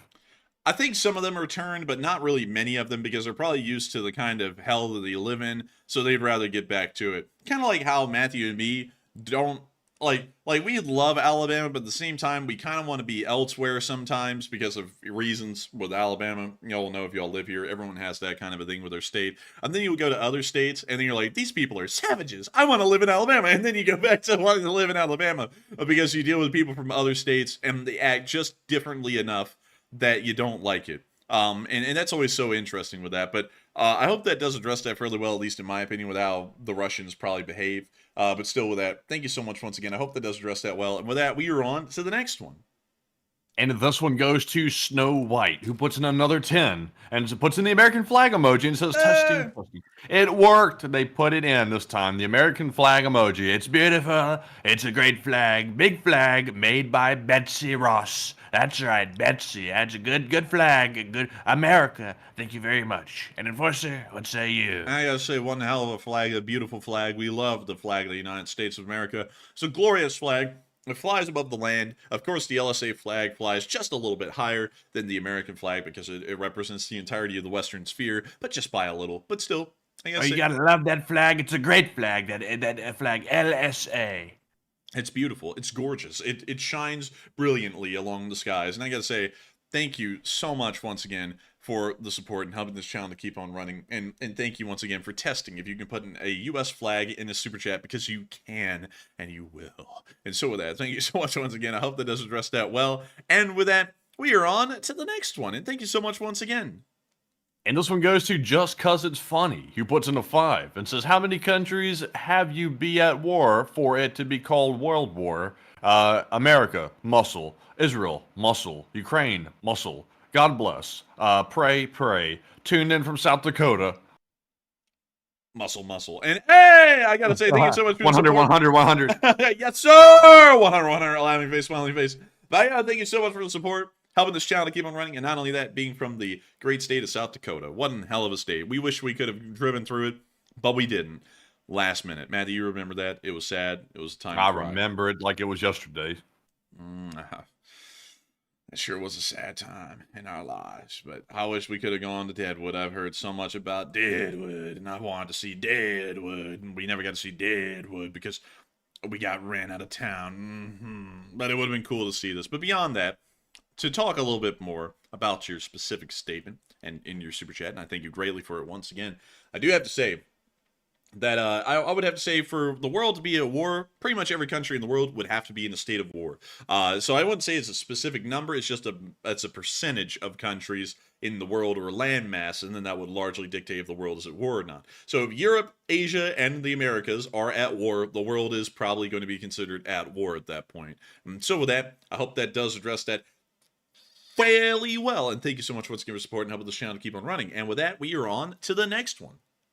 All right, we're going to speed up slightly because we have 12 super chats left. This one goes to Zephyrian, who puts in a 5 and says, a source in a Telegram channel I'm in is saying that there's attacks already started. And I'm not really sure what to believe it yet, IMO. And Zephyrian, I did take a look in the Telegram channels. From what I'm seeing, I don't see any information saying that an attack has started. It looks like to me that's simply just unsubstantiated rumors in those Telegram channels, because I don't see anything, and also there's nothing on Twitter either or any of my other sources showing anything like that. So I think they might have jumped the gun just a little bit. But thank you very much for the support. And Enforcer, what say you? I'd have to agree with exactly everything Matthew said.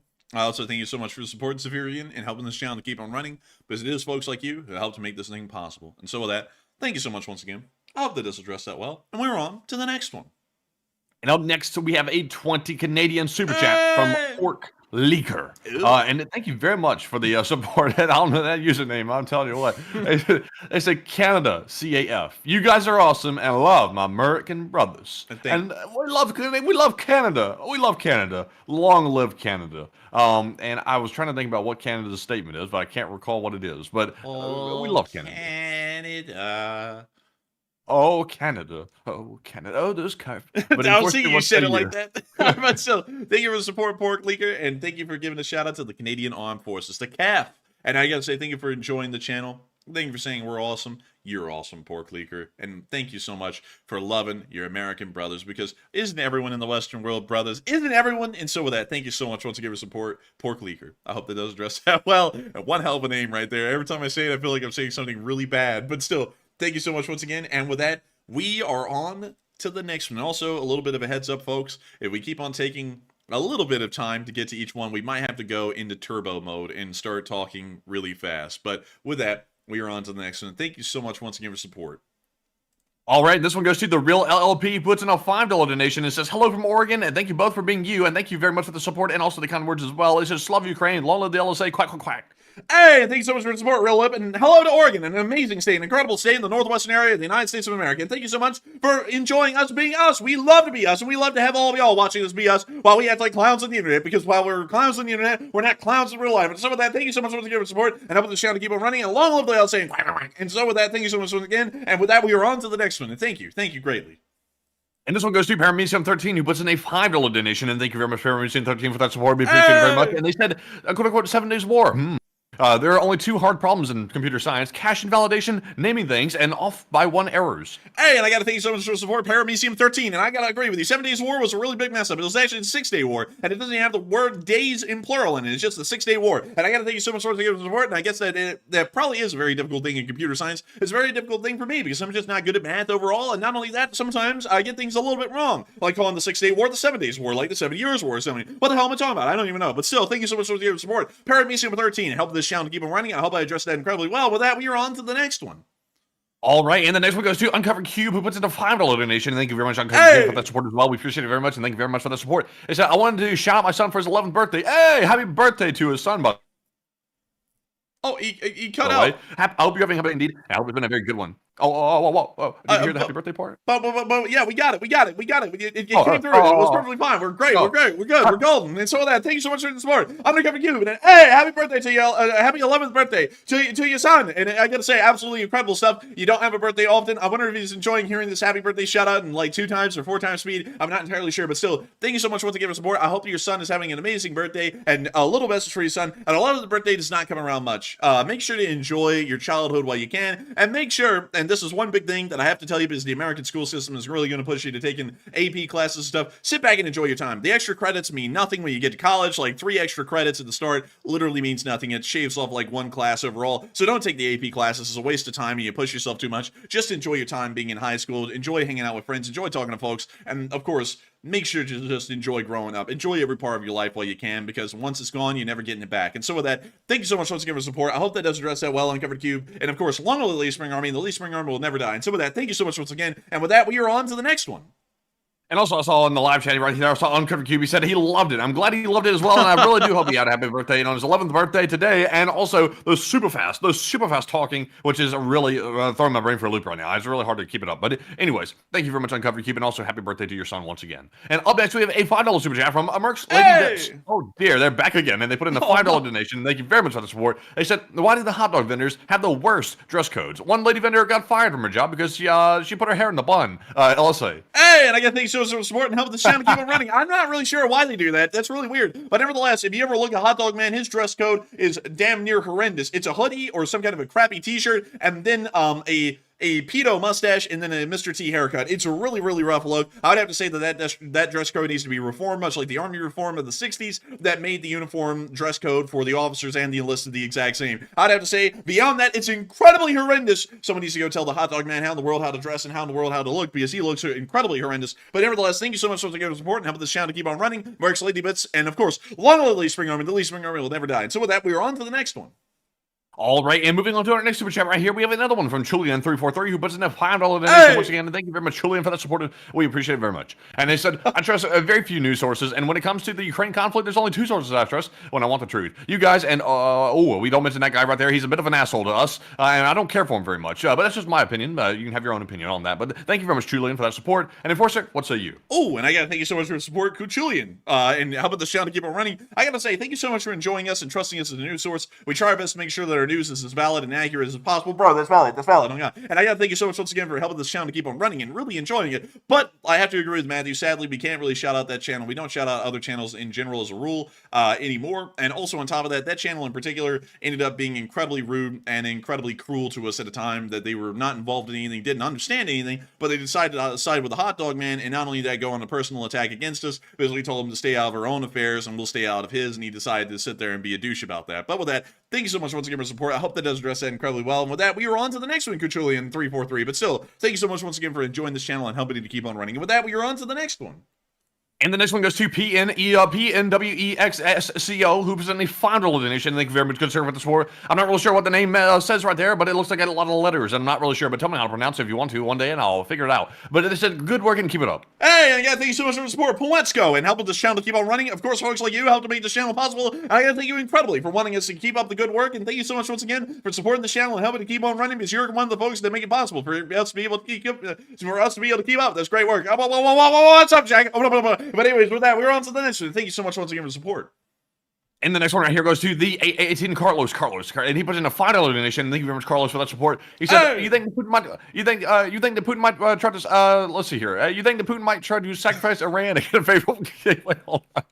I'm running off the rails. Let me start over. He said, "Do you think that Putin may try to sacrifice Iran to get a favorable government in D.C.? Goad them into starting a real war." And this is political. I can't say this. Oh my goodness! I gotta thank you so much for the support. The 818 Carlos and helping this channel to keep on running. Sadly, I cannot commentate on that because that starts getting into domestic politics, and unfortunately, we do not cover that here on this channel. Well, actually, fortunately, we do not cover that here on this channel. We cannot make any comments supporting or condemning any specific political parties, and we cannot do anything to try and show our own personal political affiliations. Largely because I really don't have one at the moment. But still, thank you so much once again for support and helping this channel to keep on running. But it is folks like you who help to make this thing possible. And so with that, we're on to the next one.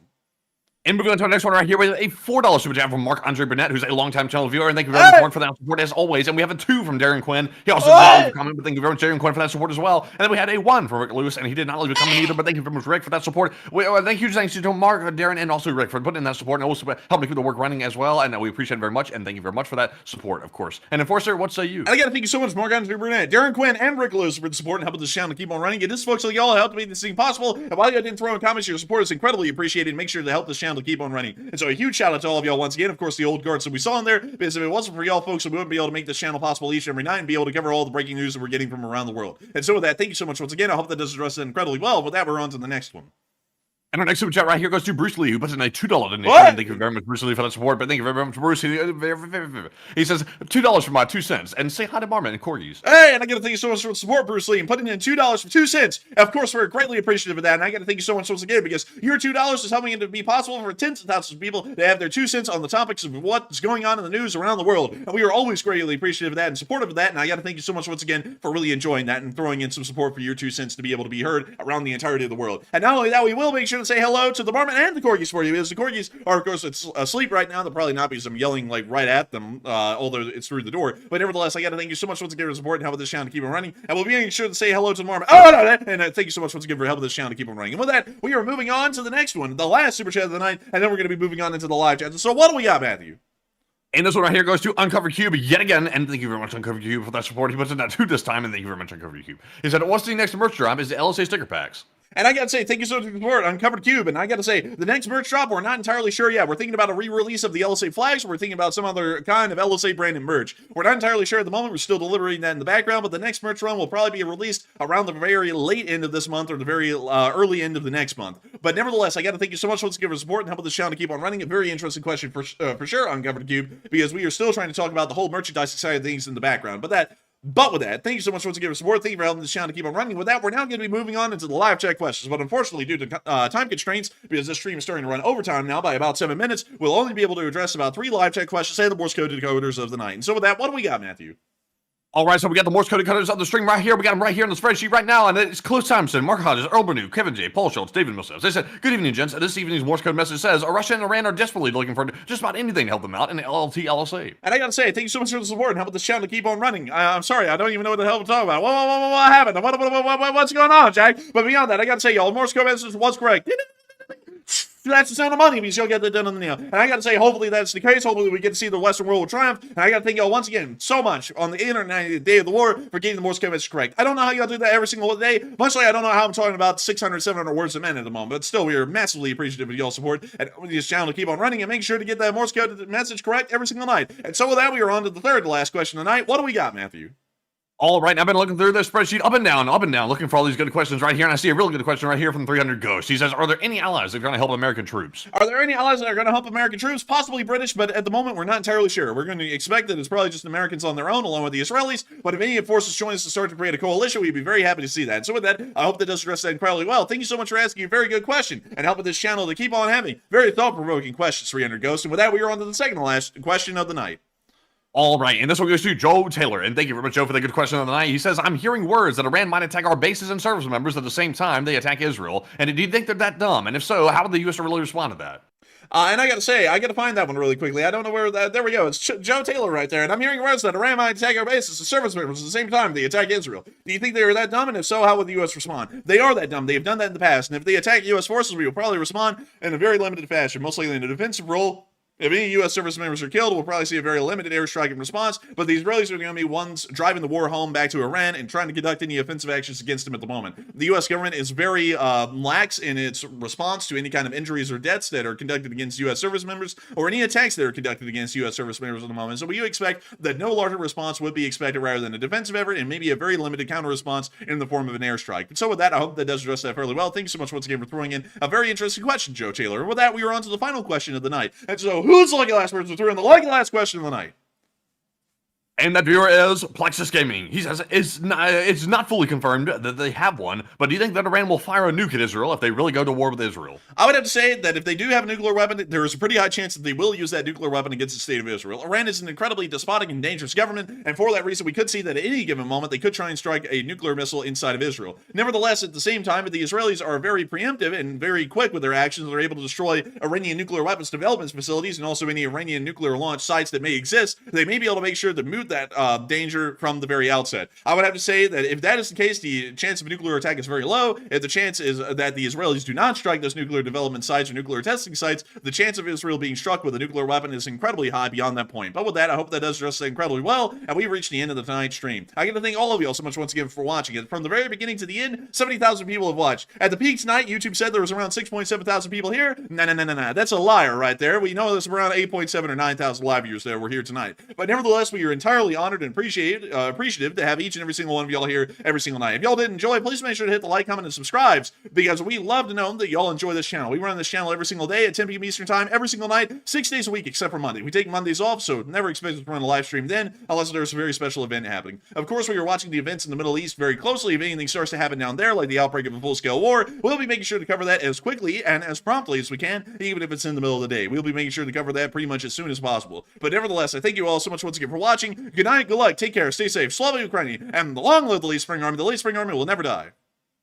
All right, and with that, folks, thank you all for another great stream. Of course, again tonight, it's been a fantastic stream tonight. And of course, I will be on the Twitters looking for all the news as it happens. Of course, like the Enforcer said, there's a lot of news happening in the Middle East right now, and it could go down any second. And I'm going to be like the hot dog man on coke, looking very closely at the news every single day, very high speed, very much every day. And with that, thank you all for watching. Slava Ukraine, Herom Slava, get some rest, and we'll see you all tomorrow. And good night.